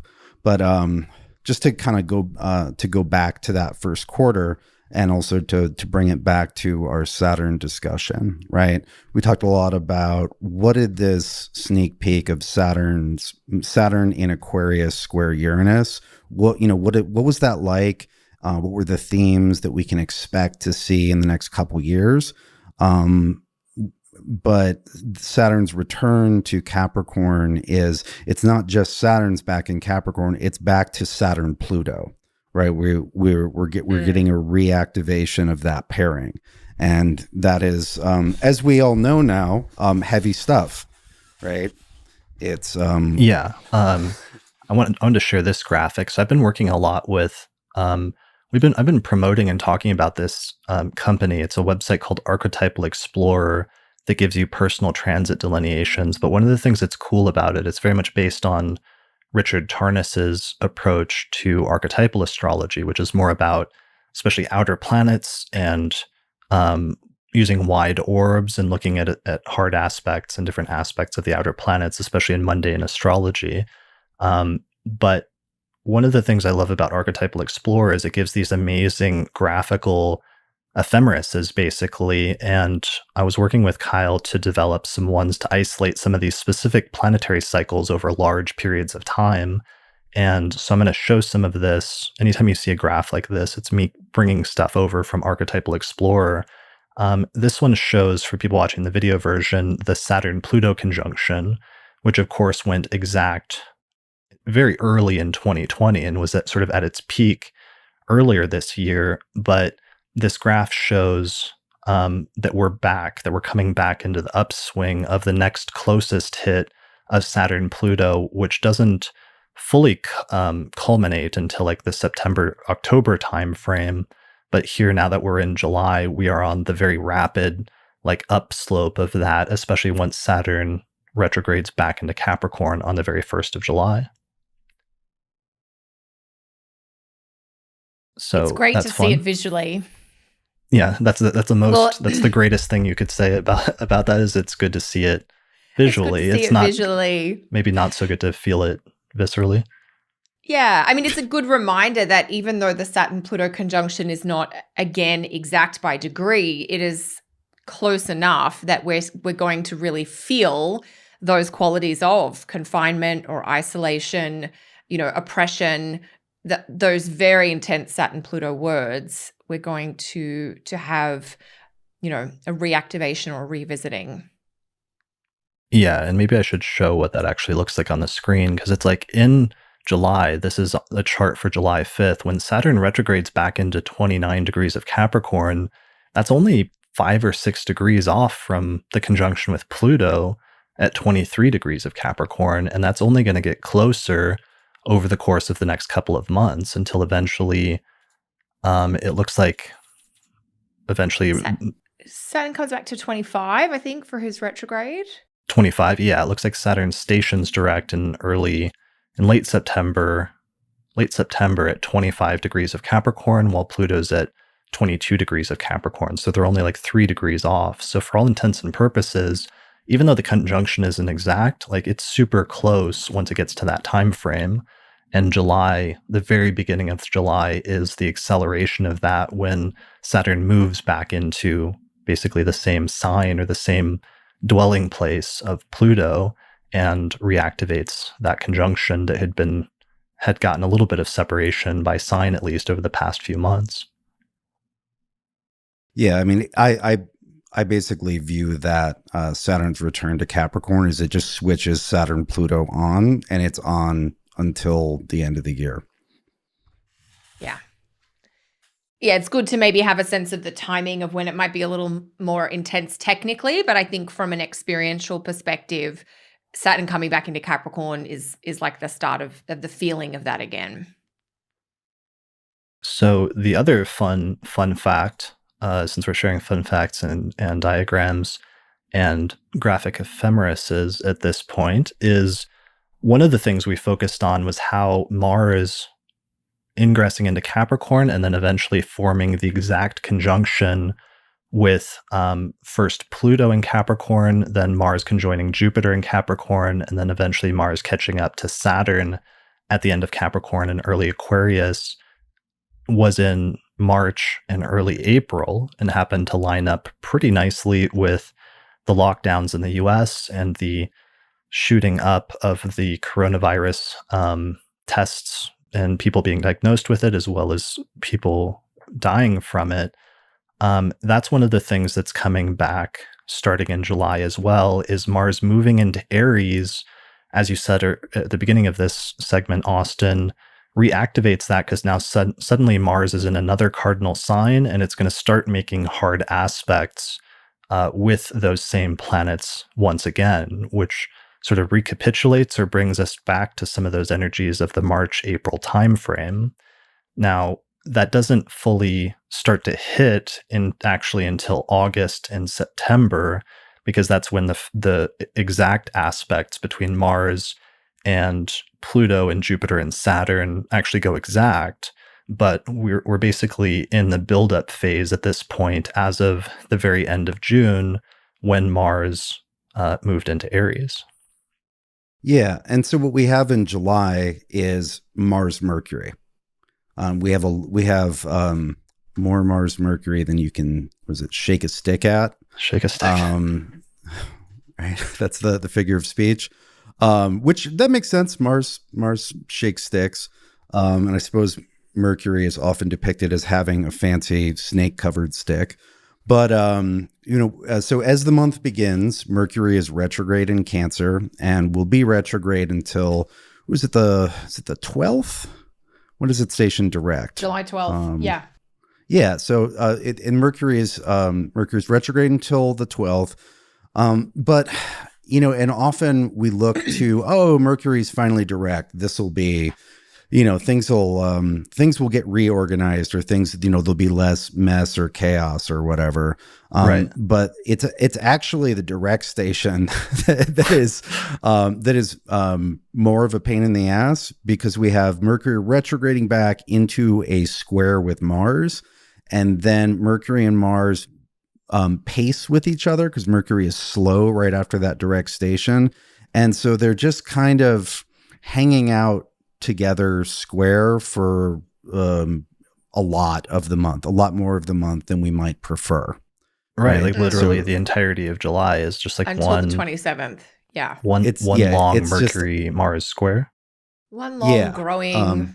And so argument. even though Mars isn't, setting Saturn Pluto on fire this month, we will certainly you'll probably notice that Mars in Aries, right? But it's but it's through its effect on Mercury rather than the slower outer planets.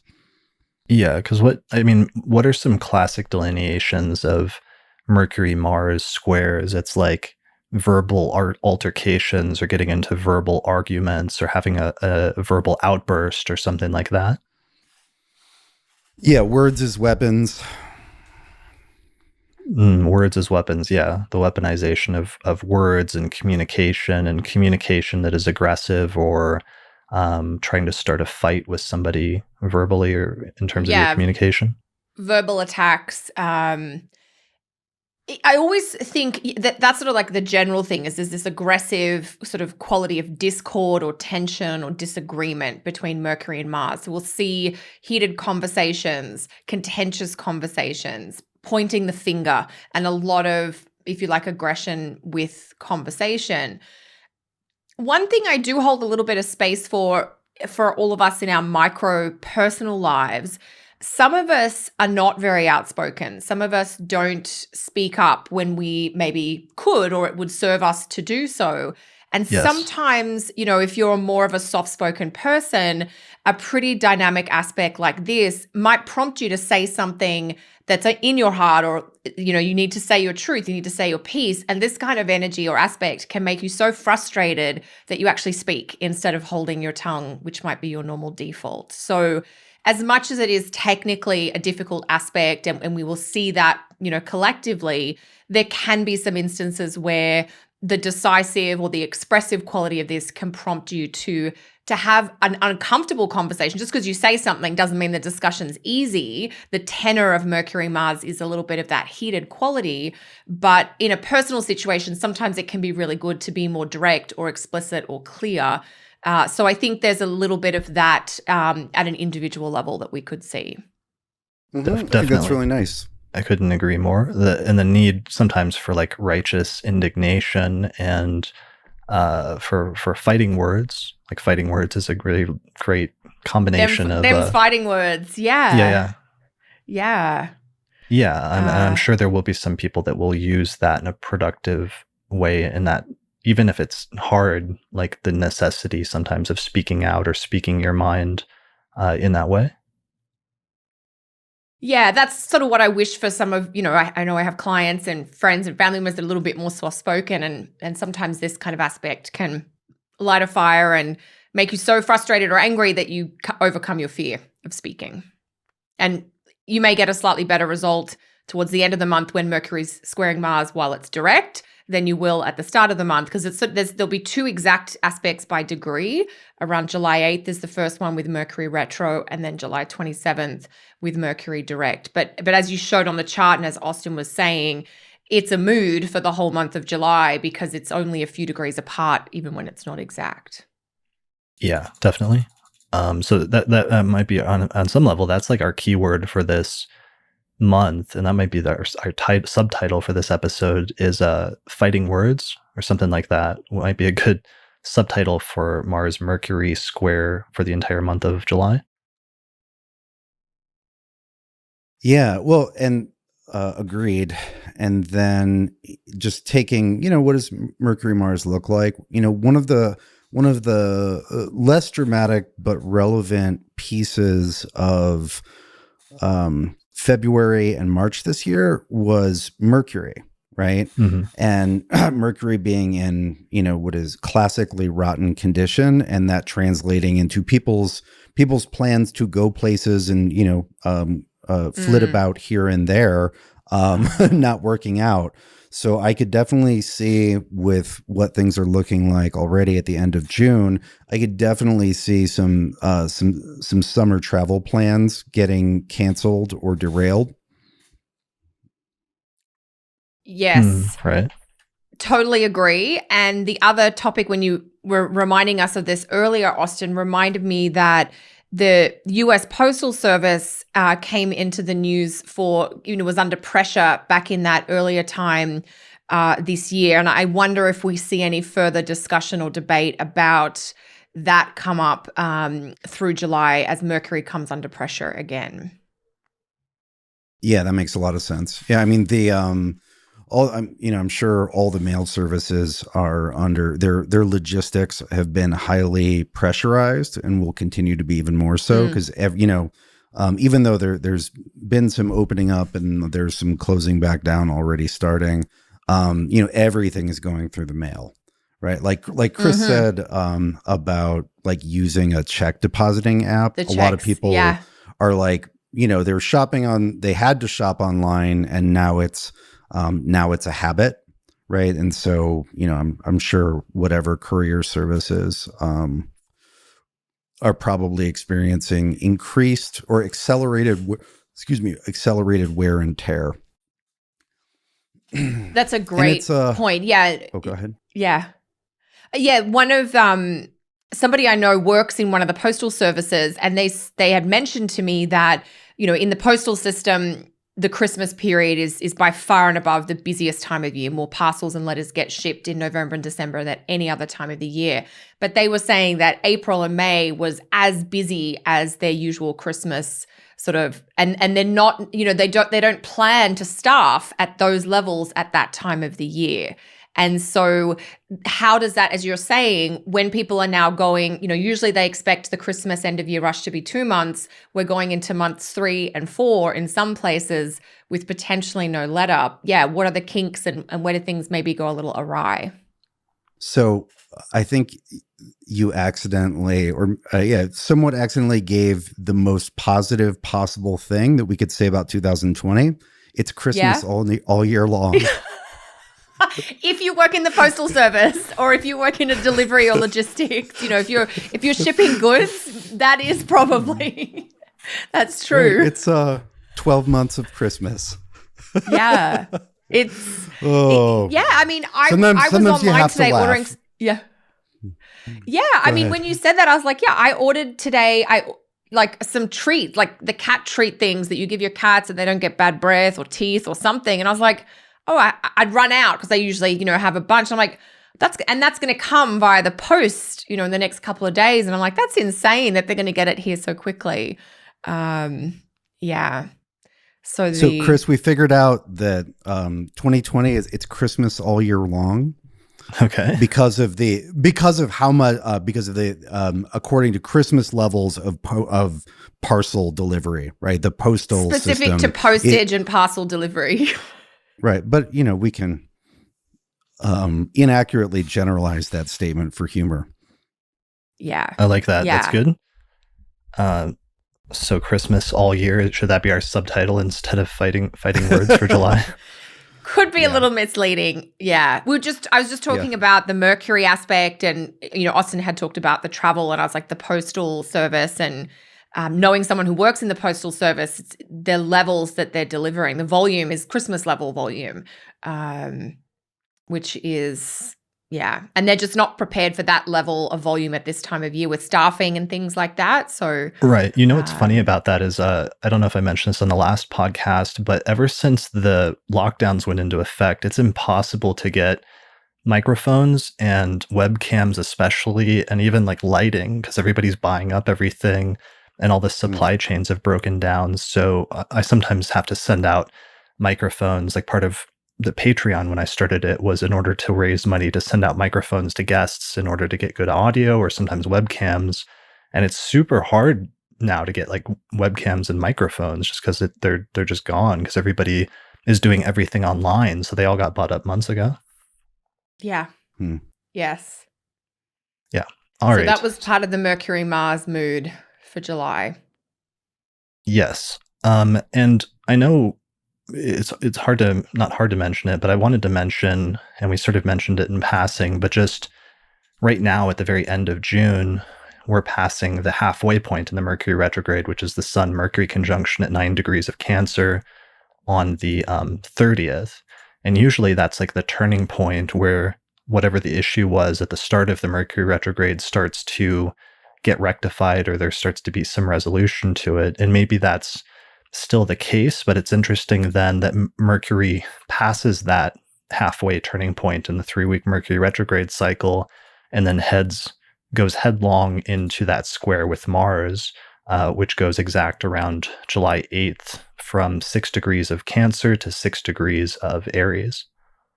That's a really good point, Chris. I hadn't put those two things together because, yeah, it's June 30. I think that Mercury makes the conjunction with the sun. And usually, I think we've described that as like, you're now in the middle of the dark woods and every step is going to take you out, even though you're not out yet. But on the way out, there is a tiger or some sort of, intense creature, perhaps, that you're going to have to dodge as you come to the end of the woods. A tiger, I like that. Or maybe you have to become the tiger. Maybe, yeah. I was like, what would be a Mars animal in the woods? Yeah. Yeah, I like that. Yeah, quick and sharp. Quick and sharp. Which is, it's kind of a tiger, tiger Mars.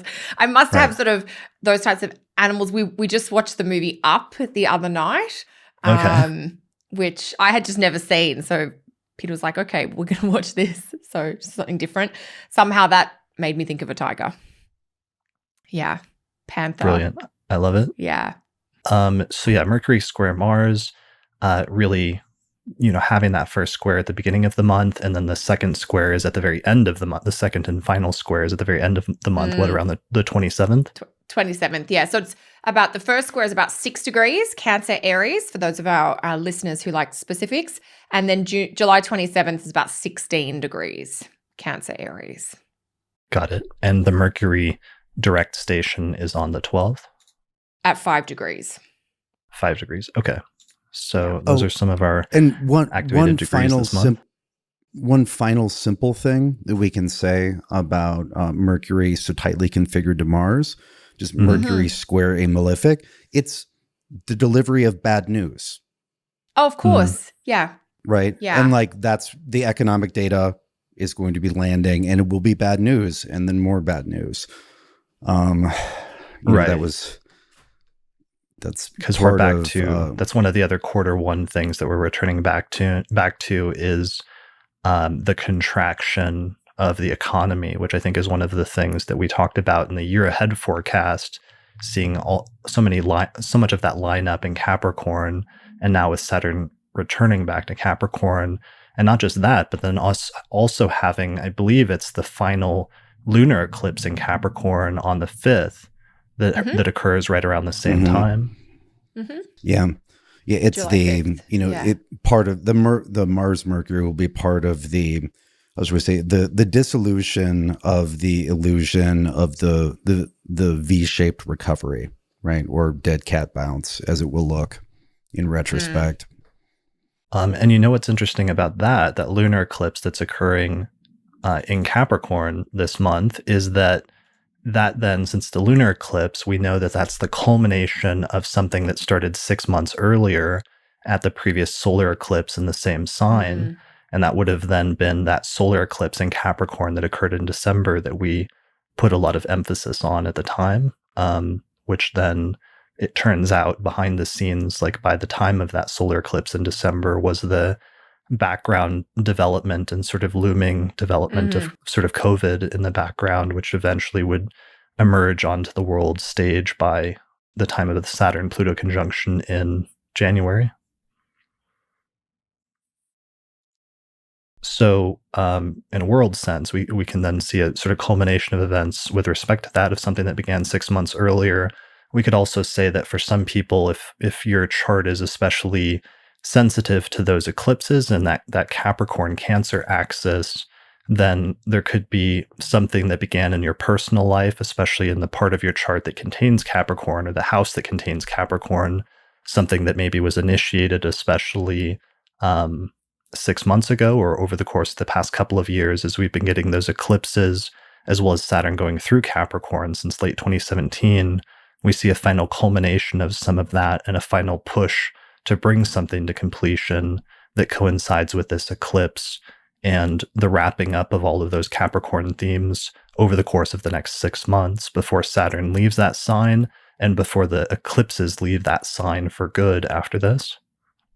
Yeah, and that's a point I think worth further emphasizing is that this is the last eclipse on the Cancer Capricorn axis that we're going to have for most of a decade. And we've been doing Cancer Capricorn eclipses for the last year and a half ish. And this sort of mid-year eclipse season, there's a little bit of a preview with the penumbral eclipse in Sagittarius, but mostly we're wrapping up, so big solar eclipse in Cancer about a week ago, and then very slight penumbral eclipse in Capricorn, and then we're done with the Cancer Capricorn eclipses. And as a Cancer rising, I'm happy to move along from that. Yeah, it is finally off of your angular houses, off of your 1st and 7th. Yeah.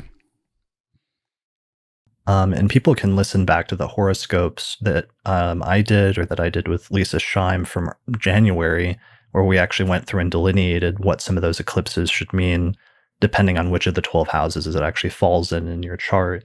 If you'd like more insight into that, you can find those on my YouTube channel. Okay, so those are the first two things that are happening earlier in the month. Saturn retrograding back into Capricorn, eclipsing Capricorn, Mercury stationing direct. There's one other major outer planet thing we need to mention because it's actually looming over the first part of July, but it's easy to overlook because it actually happened on the very last day of, technically of June, but it's that Jupiter-Pluto conjunction, the second of 3, took place or will take place on the 30th of June. So that's like right there at the beginning of July, basically. That energy is very prominent then, right at the beginning of July as well, in the sign of Capricorn. Yeah. I mean, it's worth noting the exact conjunction. It's also worth noting that they're just like Jupiter and Pluto teamed up earlier in the year, and they're just basically conjunct the entire year. It's a little spike in that, but it's not that those significations come out of nowhere. Like that's just part of the background for almost all of 2020. Yeah, I mean, I do think, like looking at these spikes, one of the things I've been thinking about over the past week or two, so here's a graph that shows the 3 exact conjunctions of Jupiter conjunct Pluto, and while it's still in effect the entire year, there are at least these 3 exact hits. I remember a few months ago, and I wasn't able to follow this as well as I wanted to at the time when I was sick in like March and April, but I remember there being some background discussion then when the first Jupiter-Pluto conjunction hit, that some astrologers went back and started looking at historical conjunctions and noted that the second and third wave of the 1918 flu pandemic coincided pretty nicely with Jupiter-Pluto conjunctions. And that was kind of like an interesting thing at the time, and I always meant to go back and look at that. But what's weird is that's kind of happening again right now. If you plot like this graph of the exact hits up against the COVID numbers, especially in the US, of just tests and diagnoses, not necessarily deaths at this stage, but that first exact hit of Jupiter conjunct Pluto was right at the beginning of April, and now we see the second exact conjunction happening right at the end of June, as all of the numbers in the US, or some of the numbers, are starting to climb back upwards again. And I think there's something really notable about that. Here's one graph that I found from the COVID tracking project on Twitter that shows, again, look at that initial climb of just, these are just positive cases of like tests coming back positive in the US. And you see the initial climb happening and peaking around early April, which is basically when the first Jupiter-Pluto conjunction occurred. And then now they're climbing back up again here towards the end of June. And that's going to be exactly when that second conjunction hits. So there's something interesting. There's something kind of weird about that. I went back and I did do some research into the 1918 pandemic. And here's a little image of that was made again by Kyle from archetypalexplorer.com. And there was only one exact hit of the Jupiter-Pluto conjunction that occurred back about the middle, around like August of 1918. And what's weird is that coincided with the very first wave of the 1918 pandemic happened towards the beginning of 1918, but it wasn't very deadly. It was like a wave that came and went, but it wasn't super different compared to like a normal flu season in terms of the number of deaths. But then what happened is that the quote unquote deadly second wave came and hit in August of 1918, and that one was the biggest spike in deaths and was like, according to Wikipedia, I have this quote. It says, "The second wave of the 1918 pandemic was much more deadly than the first. The first wave had resembled typical flu epidemics. Those most at risk were the sick and the elderly, while younger, healthy people recovered easily." October of 1918 was the month with the highest fatality rate of the whole pandemic. And just looking at that, that's like exactly when the Jupiter-Pluto conjunction was hitting, when in August of 1918, that really took off. So that's kind of interesting. And then what happened is that it went away. The Jupiter-Pluto conjunction then separated, but then it retrograded back. And while it didn't go exact, the Jupiter-Pluto did come back into orb of like a few degrees of a conjunction by basically like later in the first quarter, by the first quarter of 1919. And this ended up coinciding with the third wave of that pandemic. And according to like Wikipedia, again, just to quote, it says about the third wave, quote, "It was less severe than the second wave, but still much more deadly than the initial first wave." And isn't that interesting how the conjunction went exact in the middle of 1918, and that was like the worst one, but then the second wave coincided with that retrograding back into orb, but then not quite completing the conjunction. So I don't know. I'm just mentioning that now because right now we're currently on track to the first wave of COVID, at least in the US, nicely coinciding with that first conjunction of Jupiter-Pluto. And now the numbers are like climbing again at the second conjunction of Jupiter-Pluto here this year. Yeah, it seems like it's a factor. I mean, we can't, it's obviously the plague is not just Jupiter-Pluto, or else we'd have a pandemic, we'd have something like this every, 1 out of every 12 years. But it does seem, it does seem to be part of the complex of factors astrologically that's timing the unfolding of this. Yeah.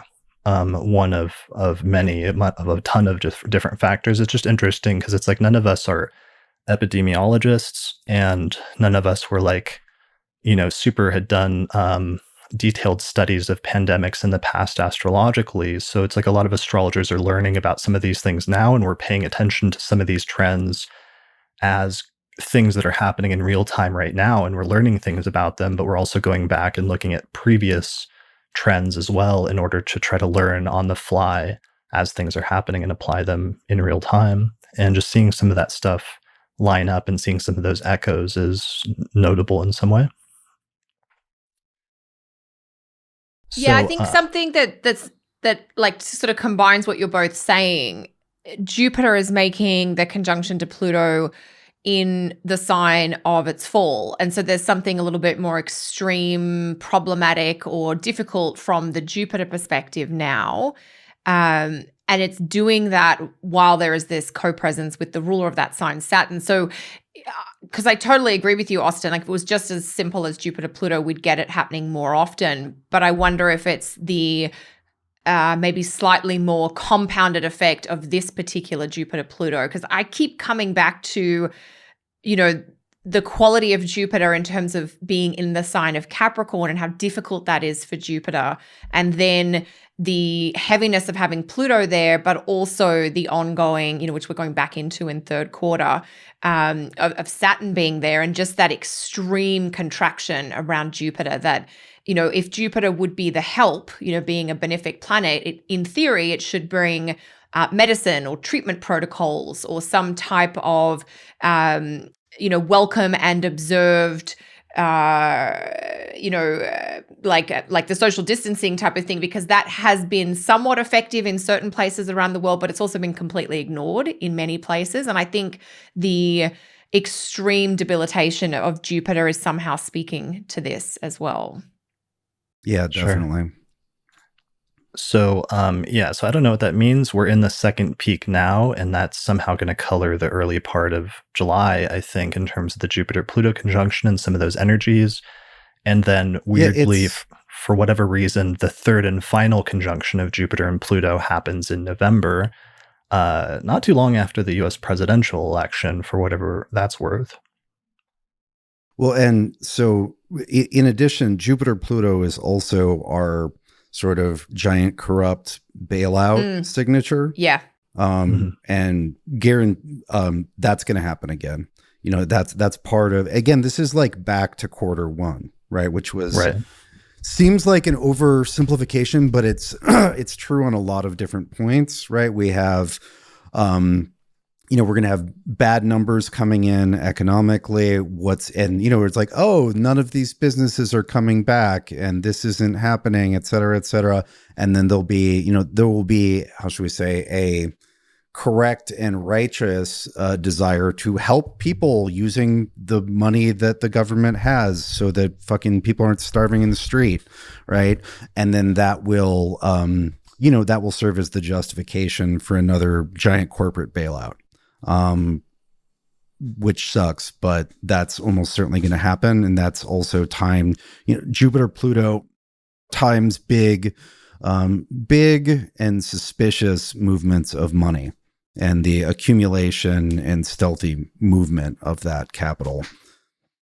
Yeah, the movement of huge amounts of money through the economy, upwards and downwards, so to speak. And yeah. So, and then the other thing, of course, that I talked about on like last month's, which was a big insight for me, was like Jupiter, Pluto, and the proliferation of like conspiracy theories and like people trying to find the truth and trying to uncover the truth, and sometimes the truth being manipulated or being different narratives being used, and sometimes like false truth, like being out there, or the corruption of the truth in order to control people.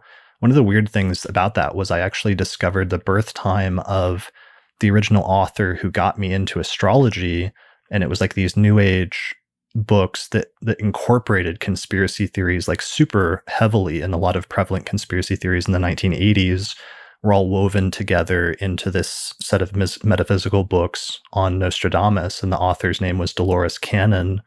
And I actually got into astrology through these books because I came across the books and they said that World War III was about to happen, and it would be like a big war, and there was a bunch of like conspiracy stuff in it about what would happen. And I thought it would be good to learn astrology, which were like sprinkled throughout the books in order to help in the sort of war effort, which is one of my funny, how I got into astrology stories was through conspiracy theory stuff. And I discovered this author's chart and her birth time for the first time, like 20 years after getting into her books, and many years after like falling out of love with them. Once I learned more about like the world and realized that some of the stuff she was saying, she was just like making stuff up. Anyway, discovered her birth chart this past week, and it turned out she had a Jupiter-Pluto conjunction in Cancer, which I thought was an interesting full circle thing in terms of some of that research I've been doing recently about Jupiter-Pluto conjunctions and conspiracy theories. Yeah, and that was you shared that the other day. I thought that was just perfect, and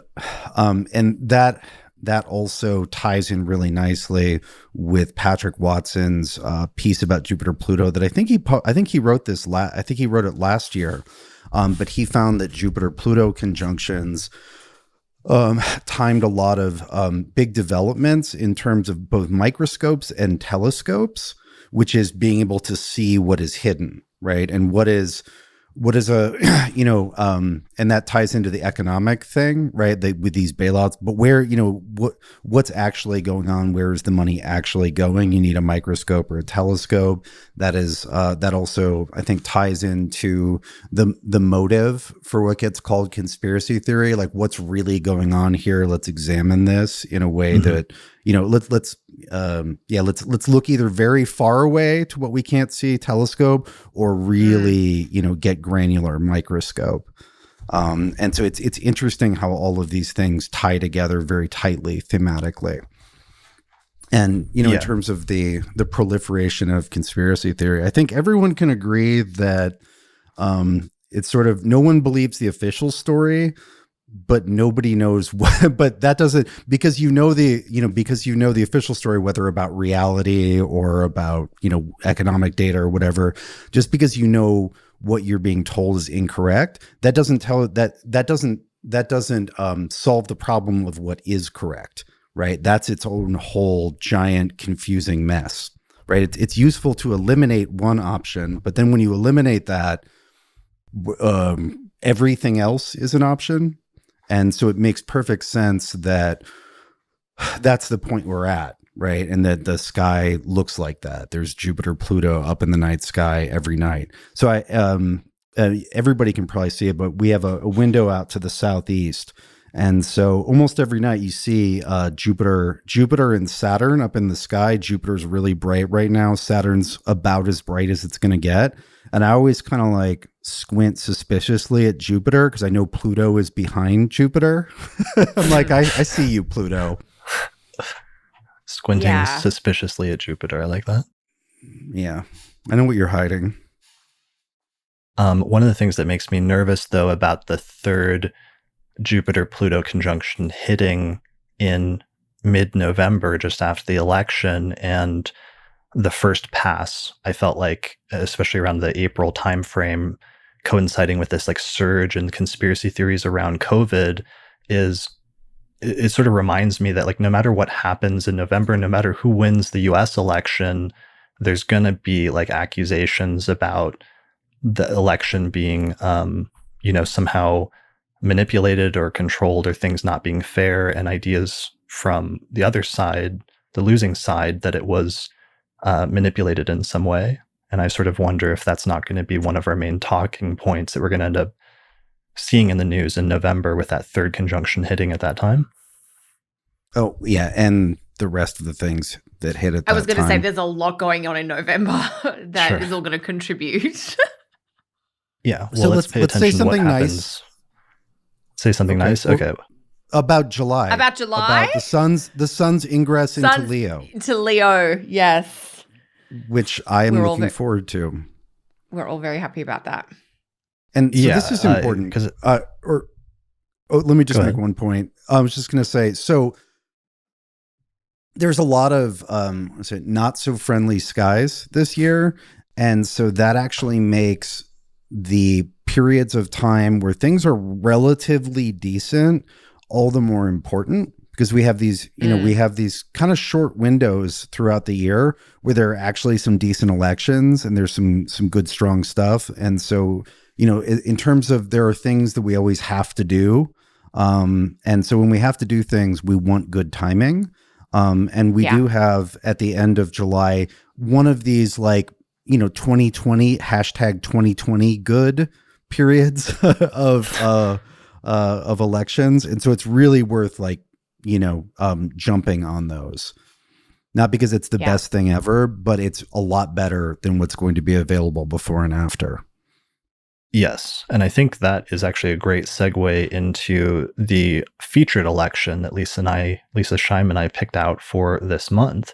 So thanks for that brilliant segue into that. So the chart this month, the featured election for this month is, it actually takes place towards the end of the month. Once we get out of the Mercury retrograde, because in the second half of the month, Mercury is moving direct, and we also have the sun in Leo, and we take advantage of this by having a Leo rising chart. So the election is for July 29th, 2019 at about, I believe about 7:30 in the morning is what we ended up going with, although there's some wiggle room around there depending on your exact location on the Earth. But basically set up the chart for Leo rising, and you'll end up with the ascendant in Leo and the sun in Leo in the first whole sign house. And the sun is in its own domicile, and it does not have hard aspects for the most part from at least the two malefics, Mars and Saturn, which is a nice little rare blessing this year to get some not charts with not hard aspects between those two malefics, at least to the ascendant ruler. The moon is in Sagittarius in the fifth whole sign house, and it's applying to a trine with the sun. So there's this nice fire trine action going on, which is very helpful and very useful. Unfortunately, you basically can't get any elections during the month of July that do not have Mercury square Mars. But at least in this chart, we have Mercury finally at the very end of the month. By the time you get to the last few days of July, Mercury is finally separating from the square with Mars rather than applying to it. And while it's still within a degree, Mercury is separating from Mars and applying to an opposition with Pluto at this point. We set up the election so that it has the later part of Leo rising so that we could get the midheaven around 17 degrees of Taurus here in Denver, which makes it sextile to Mercury, helping Mercury out of its 12th house position there at 18 degrees of Cancer, and also forming a trine to Jupiter at 20 degrees of Capricorn in the 6th house to sort of help it out of its 6th house position as well. The chart is not so great for 9th house matters because it has Mars in a day chart in the 9th house, although there are some mitigations since Mars is in its own domicile and it is applying to a square with Jupiter. Still probably not a great chart for like 9th house activities involving travel or foreign countries or to some extent like education or things like that. Founding a religion. Founding a religion. If you happen to be like Joseph Smith or something like that, like don't found a religion with the 9th house. I mean, that's funny because that reminds me of, I was asking you, Austin, I was trying to remember like what ancient text, I swear I've read like ancient texts that have delineations of like the smashing of idols and the pulling down of statues and like mundane astrology. And then you were quoting like a biblical passage about that, about like the smashing of idols. Yeah, there's. I did a search online, and there are actually a great abundance of biblical passages that have to do with the smashing of idols. Right. I think you quoted one in our notes from like Ezekiel or something like that. It was, that was a great quote. Ezekiel 6:6, in all your dwellings, cities will become waste, and the high places will be desolate, and your altars may become waste and desolate. Your idols may be broken and brought to an end. Your incense altars may be cut down, and your works may be blotted out. So, yeah, pretty like biblical stuff that we're sort of going through now with like the pulling down. It's a pretty biblical year. Yeah. Yeah. Yeah.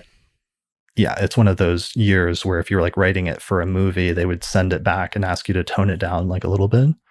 Yeah, like save some of that for, the other parts sequel of the trilogy. Right. Yeah. Anyways, so yeah, definitely Old Testament rather than new, as someone in the chat pointed out. Yeah. 2020 is very Old Testament. 2021, maybe we'll get into more New Testament. We'll see Saturn back in Aquarius. So anyway, so that's the electional chart was basically taking advantage of the sun in Leo and getting the moon applying to it, essentially. Yeah. Not a great Mercury election, but great for a lot of things. Good solar. It's one of those months where you're not going to find any good Mercury elections because of how hard Mercury is getting hit by Mars and the first half of the month just being retrograde all month. But you can get a decent solar election out of this. What sort of things would you guys use a good solar Sun and Leo election for? For scheduling a podcast. Okay. Yeah, I guess we will be scheduling our next forecast looking like it. Actually, yes. The end of July. Quite likely. Anything where you need to put yourself at the center stage or like be the center of attention or present yourself in a favorable light and maybe come off well for your own inherent qualities or the things that you radiate in the world in general. Mm-hmm. So we could say that it is a bad election for being sneaky. Yeah, don't put the use sun this in the election first. if you don't want to be the center of attention. Yeah. So Gaia in the comments says launching your personal website. Yeah, I would say that if you're going to do that this month, that's a good one. Sure. Or maybe some creative project or artistic project or something like that where you want to showcase your art or showcase your own creative instincts and skills. Yeah, and I mean, I'm just thinking about the sun as the ruler of the first in this chart. If you wanted to do something for your body, for your fitness, for your wellness, maybe that could be an appropriate time to get something started. Yeah, definitely. That would be making best use of that Mars. Yeah, something physical or active. Yeah. Totally. So this is the chart that we found for July. Lisa and I also recorded our Auspicious Elections podcast just a few days ago, and I just got it back from my editor, so I'm probably going to release that tomorrow as a bonus for patrons on the 5 and other tiers on Patreon, and that contains 3 or 4 other electional charts that we were able to find for the month of July. So you can get access to that just by becoming a patron on the $5 tier or up. And I'll put a link to that on the website. We also, because we're halfway through the year, we went ahead and discounted our 2020 electional astrology report, where we picked out one of the single best electional chart that we could find for each month. And I believe this was our election for July that we released way back in that report in December. But if you want some electional charts for further out in the year, then you can look into that. Yeah, well, and so just to sit with why I was excited about the sun moving into Leo. One, it puts the sun in a whole sign trine relationship with Mars, which is going to be the friendliest that the sun and Mars will be all year. And more, and the sun is in and of itself strong and fortunate in Leo. And just as importantly, it's where the sun is coming from when it arrives in Leo, right? And so the sun, if we look at the chart, when the sun is in late Cancer, right, which will be the middle of the month, we have the sun opposing Pluto and Saturn for about a week. The opposition to Jupiter is maybe even kind of nice, but the opposition of the sun to Pluto and then Saturn, it's hard, right? If we think of the sun as illuminating or spotlighting things, like what is the sun, what are the sun's rays making visible to us? They're making visible that Saturn-Pluto signature, which is, one of the most difficult things about this year and has timed a lot of this year's difficulties, physical, mental, spiritual, societal, individual, etc. And speaking of that, look at that. That's a hard look. New moon. Look at that the new moon is 28 degrees of Cancer special. On the 20th of July. Exactly, almost to the, is it to the minute? Almost to the minute, opposing Saturn at 28 degrees of Capricorn. Funny. I actually have something scheduled to begin then on purpose. I'll tell you about it later. Okay. Awesome. On that opposition, though, I do think that's worth a mention because the sort of the middle of July, from about July 14 right through to the 20th, that week, we have the sun moving through the last part of Cancer, opposing Jupiter, opposing Pluto, and then opposing Saturn. So there is this kind of seesaw quality that kicks in then where, as you said, Austin, the sun is like spotlighting that pressure, if you like. It does, as you just mentioned, Chris, highlight the new moon there in Cancer. So it does feel there's a pressure quality for sure in that time frame. And that's part of the reason why I do totally agree with everything you said, Austin. We talked about this in our pre-show chat. As soon as the sun goes into Leo, it's like, it's not that all of the Capricorn stuff is gone, but you're just not standing in direct opposition to it anymore. You can look at something different. You can focus on maybe something else just for a few weeks.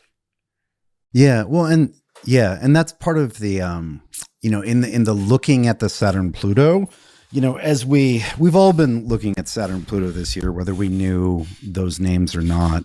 But there's a looking at the whole structure of civilization and the brutality of the brutality of societies, and how these things aren't going to get solved, and how people are going to suffer because of physical disease, because of economic disaster. You just look at these things, and it's just this giant thing that makes you feel pretty powerless, right? You can be like, well, yes, I'm gonna try to help a few people in my life, right? But that ends up feeling very small, right? And that's part of what just staring at Saturn Pluto is, right? Because it's so immense and powerful. And with Pluto, Pluto is often evolutionary in a sense that is closer to the biological sense than a sort of spiritual sense, where it's just the power of the environment to force change, right? The sort of adapt or perish. It's I suppose in some cases it'll correlate with the much gentler spiritual evolution sort of idea, but most of the time it's pretty brutal. And so it's not that we should ignore all of these things and the world that we're in, but staring into that abyss for too long doesn't empower you to make a difference. It can just feel crushing. Yeah. So we get to do that for a week, and then the sun moves into Leo. Yeah. 3 cheers. So I think that's really good to be clear for our listeners that, the staring into the abyss is this sort of 7 to 10 day period. And then it's quite a shift. So it's a real contrast, I guess, that we get in that 3rd week of July. Yeah. Because we're also, then Mercury finally gets free of Mars, and Mercury is finally separating from Mars and no longer tied up closely in that hard square in those fighting words or the tense sort of verbal altercations that might be signified by that. Obviously, once we get, so one of the things that's interesting is so much of July is Mars moving through and treading through the first half of Aries, which in some level, aside from the Mercury-Mars square, as you were saying, Kelly, might be relatively empowering, and some people may be able to use in order to be more effective and to be more sort of forthright or more direct than they're used to usually being, because we're still in this interesting space in July, at least, before Mars gets into its full retrograde period and starts slowing down, where it may still be able to use some of that Aries energy somewhat effectively to get stuff done. Yeah, and so speaking of sort of what is Mars and Aries good for, because we've had to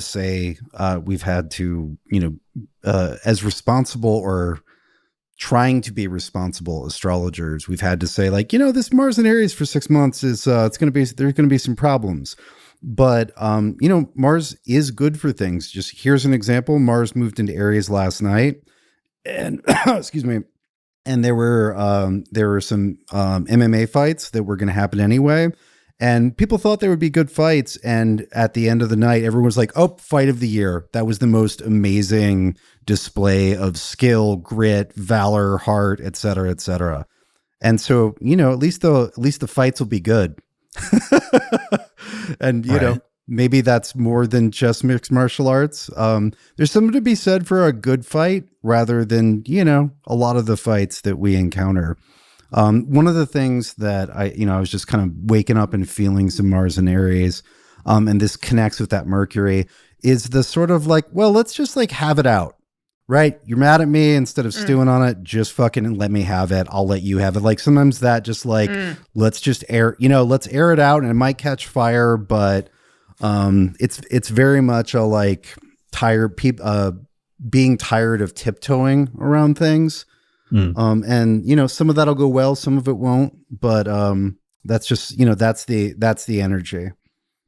Yeah, and I think what I always think of with Mars making a sign change like this out of Pisces into Aries is the dry quality coming in. That Mars is by nature a dry planet. It's been in a wet sign. Well, it's actually been in a wet sign for 12 weeks because air signs do have that wet combination, but certainly Pisces being a water sign. So it's a sense of maybe clarifying. There is a sharpness coming back to Mars. Like, what is it, that I want to fight for? What is it that I want to take a stand about? And what you were just saying there, Austin, like that idea of having something out, that to me feels very clarifying. It's like, you've been pissy with me for, a few days or whatever. And like, why? What's going on? And it's like you just get it out in the open. You stop worrying about what it might be, the 25 things that are always worse in your head. And you're like, oh, it's this one specific thing. And now we can actually address it. Yeah. And that's such a nice delineation of the movement of Mars in Pisces, sharing Pisces with Neptune, which like aerosolizes or, makes conflict kind of gaseous and everywhere, the way a gas will fill a whole room, to Aries, where it's like, it's just this one thing, or it's these two things, but they're discrete rather than potentially infinite and in all directions. I think that's really good, Kelly. Yeah. Aries is about, direct and short. Yeah, straight to the point. It's very specific. On a relational level, you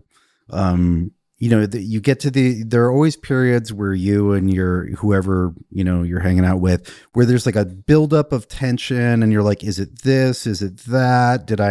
Should I do this? And then when you actually have it out, it's about, one or two things, right? And it becomes, should we say, it becomes possible to deal with it when it's a specific thing rather than everything and nothing. Yeah.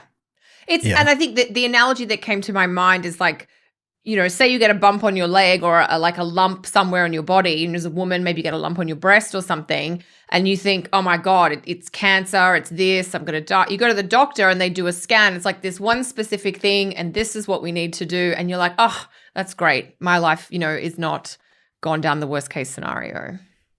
Right. Yeah. Well, and that, that everything and nothing, that threat, with Mars, we're talking about threats, feeling that there are threats everywhere is just murder on mental health.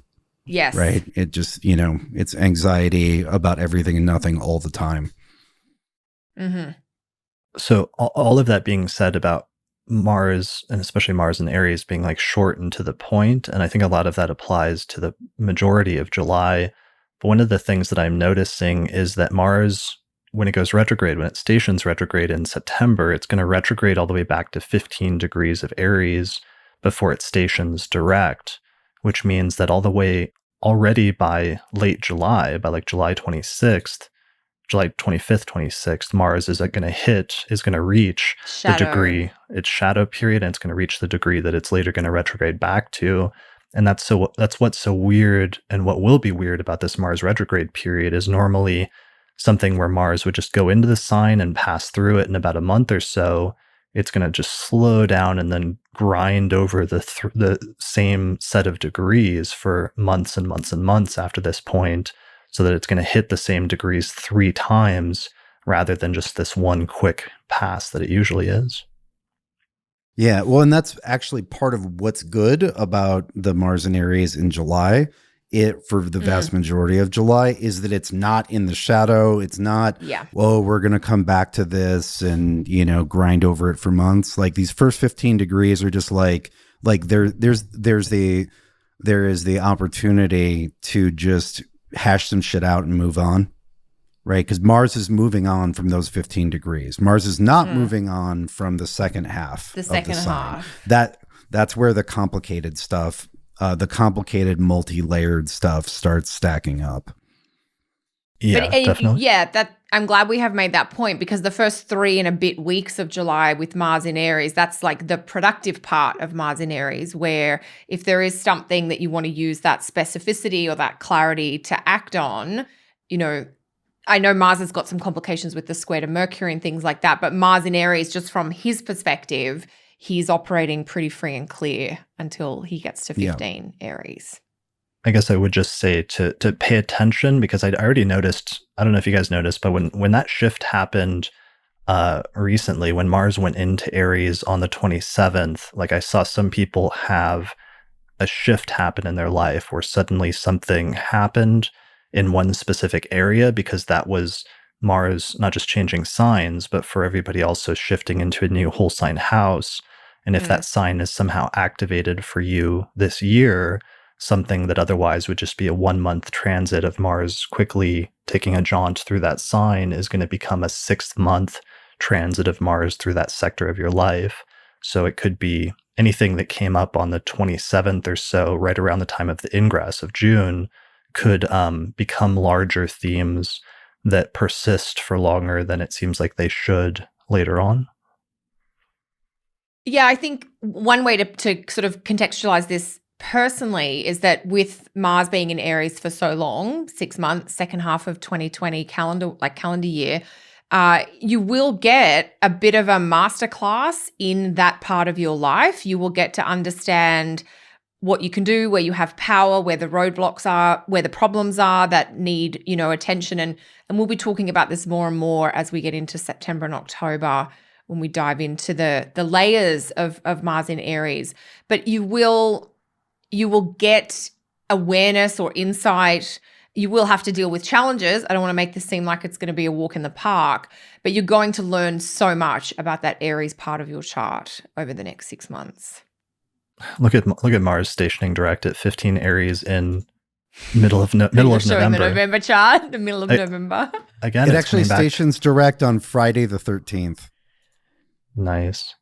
So that means not only is the Jupiter-Pluto conjunction going exact, the third one in the middle of November, but also Mars is stationing direct in the middle of November at 15 Aries. So it's returning back to the degree that it hits in late July. So there's something that happens in late July with respect to Mars hitting that sensitive point of 15 Aries that's going to come back in November when Mars returns back to that degree.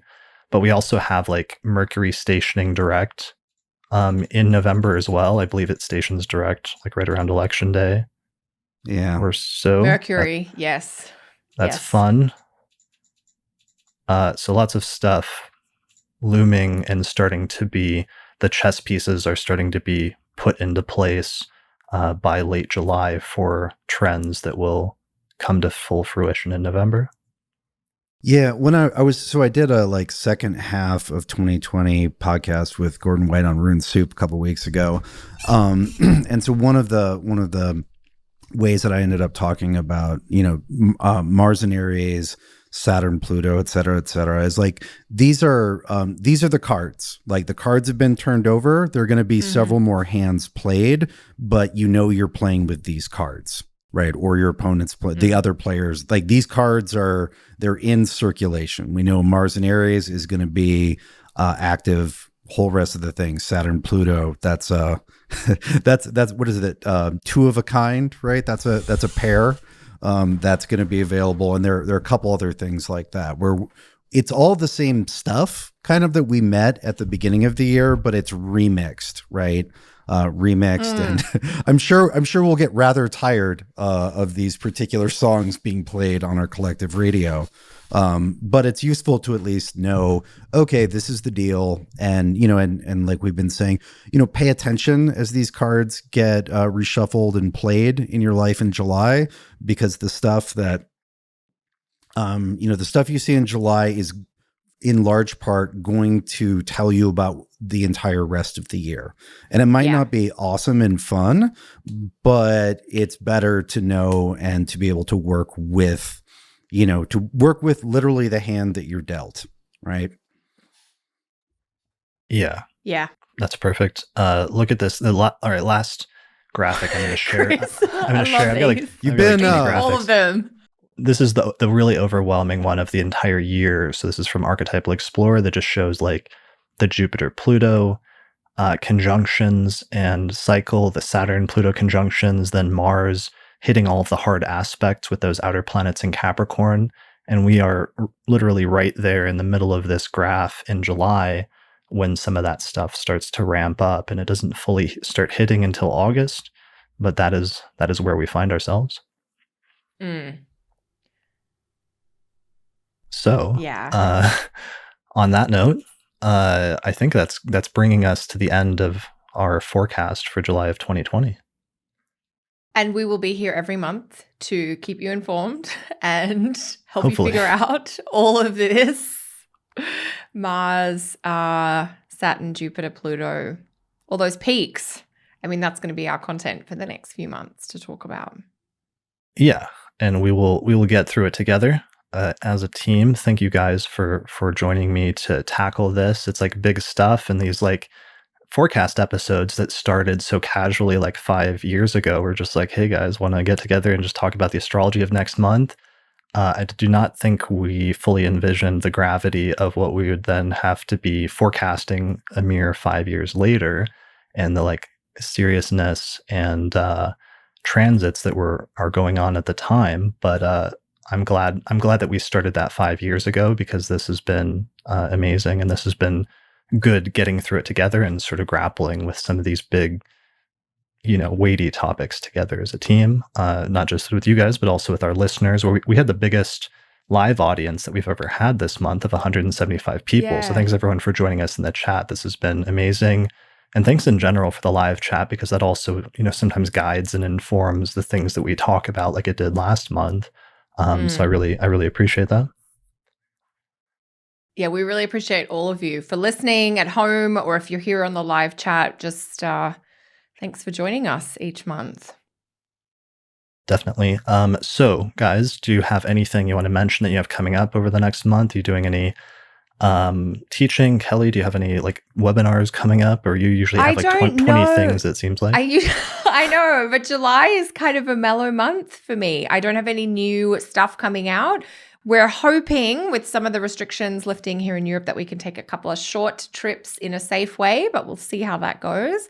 I will have new workshops and webinars and things coming up for August. The one thing I do have is, if you missed any of my talks or my workshop from NORWAC, the recordings, including the video presentation and the slides, are now available for purchase on my website, kellysastrology.com.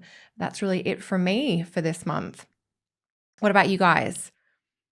Austin, do you have any classes coming up, or you're basically in the middle of doing all of that still? I'm midstream on my yearly classes. Other than that, should have, fingers crossed, should get 36 Faces second edition off to the printers by the end of the month. Things are relatively on schedule. The illustrations are almost done. I'm super excited about them. Respect and big thank yous to Grant Hanna, who's been the artist I've been working with. And I was just thinking, Kelly, it really is the apocalypse that you're not running around teaching everywhere. Don't you usually have at least, 6 to 12 live things that you're doing every month? But yeah. Oh, and I suppose I should probably put up my my NORWAC talks for sale too. So I'll probably get around to that at some point. Yes, because there are a lot of people, I'm sure, that didn't make the Decans workshop that would love to hear you. In addition to eagerly waiting for your book, they would love to hear you discuss them with all the energy and enthusiasm. And we have a Sphere and Sundry release sometime in the middle of the month. Gotta elect it. Maybe we'll push it to Sun and Leo. I don't know. Gonna see what days are available. That'll be the Asclepius series. Excellent. We could all use a little bit more of that right now. Yeah, I appreciated the Asclepius series a few months ago when I was dealing with some of the health stuff. Oh, good. Yeah. So basically, I was looking at the charts, right? And the Asclepius star is Russell Hogg, which is towards the end of Sag. And the beginning of the year, we're like, oh shit, we can't put the moon on that star once the South Node moves in. Right. So it was like an end of elections on that for a year and a half. And I hustled and found a really good election just before the nodes change sign. So that'll be out in second half of this month. Brilliant. All right. All that sounds amazing. Austin's website is austincoppock.com. Kelly is kellysastrology.com. Be sure to check out the Queer Astrology Conference, July 10th through the 12th, queerastrology.com, or go to qastro.org is another shortened link for that. check out the Honeycomb Collective Personal Astrological Almanac. Also check out, I'm going to put a link to, I was looking for like a good spot for donations for some of the protests and some of the different organizations and things associated with the Black Lives Matter movement. But I found the best one, or the most comprehensive one I found, was blacklivesmatter.carrd.co. I'll put a link to that in the description below this video or on the YouTube channel. And there's a link to some there's individual like things that you can donate to, but there's also a link to great organizations that are doing important national or global or sometimes community efforts, and consider making a donation there to help with everything that's going on. And I think that's it for the end of this episode. So thanks everybody for joining us for this episode of the Astrology Podcast. Thanks to all the patrons who fund us each month. I've got some amazing episodes lined up over the next month or two I'm really excited about. So I'll have more announcements about that soon. But otherwise, we'll see you again next month for the forecast for August. So thanks everyone for joining us, and we'll see you next time. All right. Take care of Thanks, yourselves everyone. and each care. other. Thanks to the patrons who helped to support the production of this episode of the Astrology Podcast through our page on patreon.com. In particular, shout out to patrons Christine Stone, Nate Craddock, Marin Altman, Arena Tudor, Thomas Miller, Bear River, Catherine Conroy, Michelle Marilat, and Kate Pallotta, as well as the AstroGold Astrology app available at astrogold.io, the Portland School of Astrology at portlandastrology.org, and the Honeycomb Collective Personal Astrological Almanacs available at honeycomb.co. The production of this episode of the podcast is also supported by the International Society for Astrological Research, which is hosting a major astrology conference in Denver, Colorado, September 10th through the 14th, 2020. More information about that at isar2020.org. And finally, also SolarFire Astrology software, which is available at alabe.com, and you can use the promo code AP15 for a 15% discount on that software.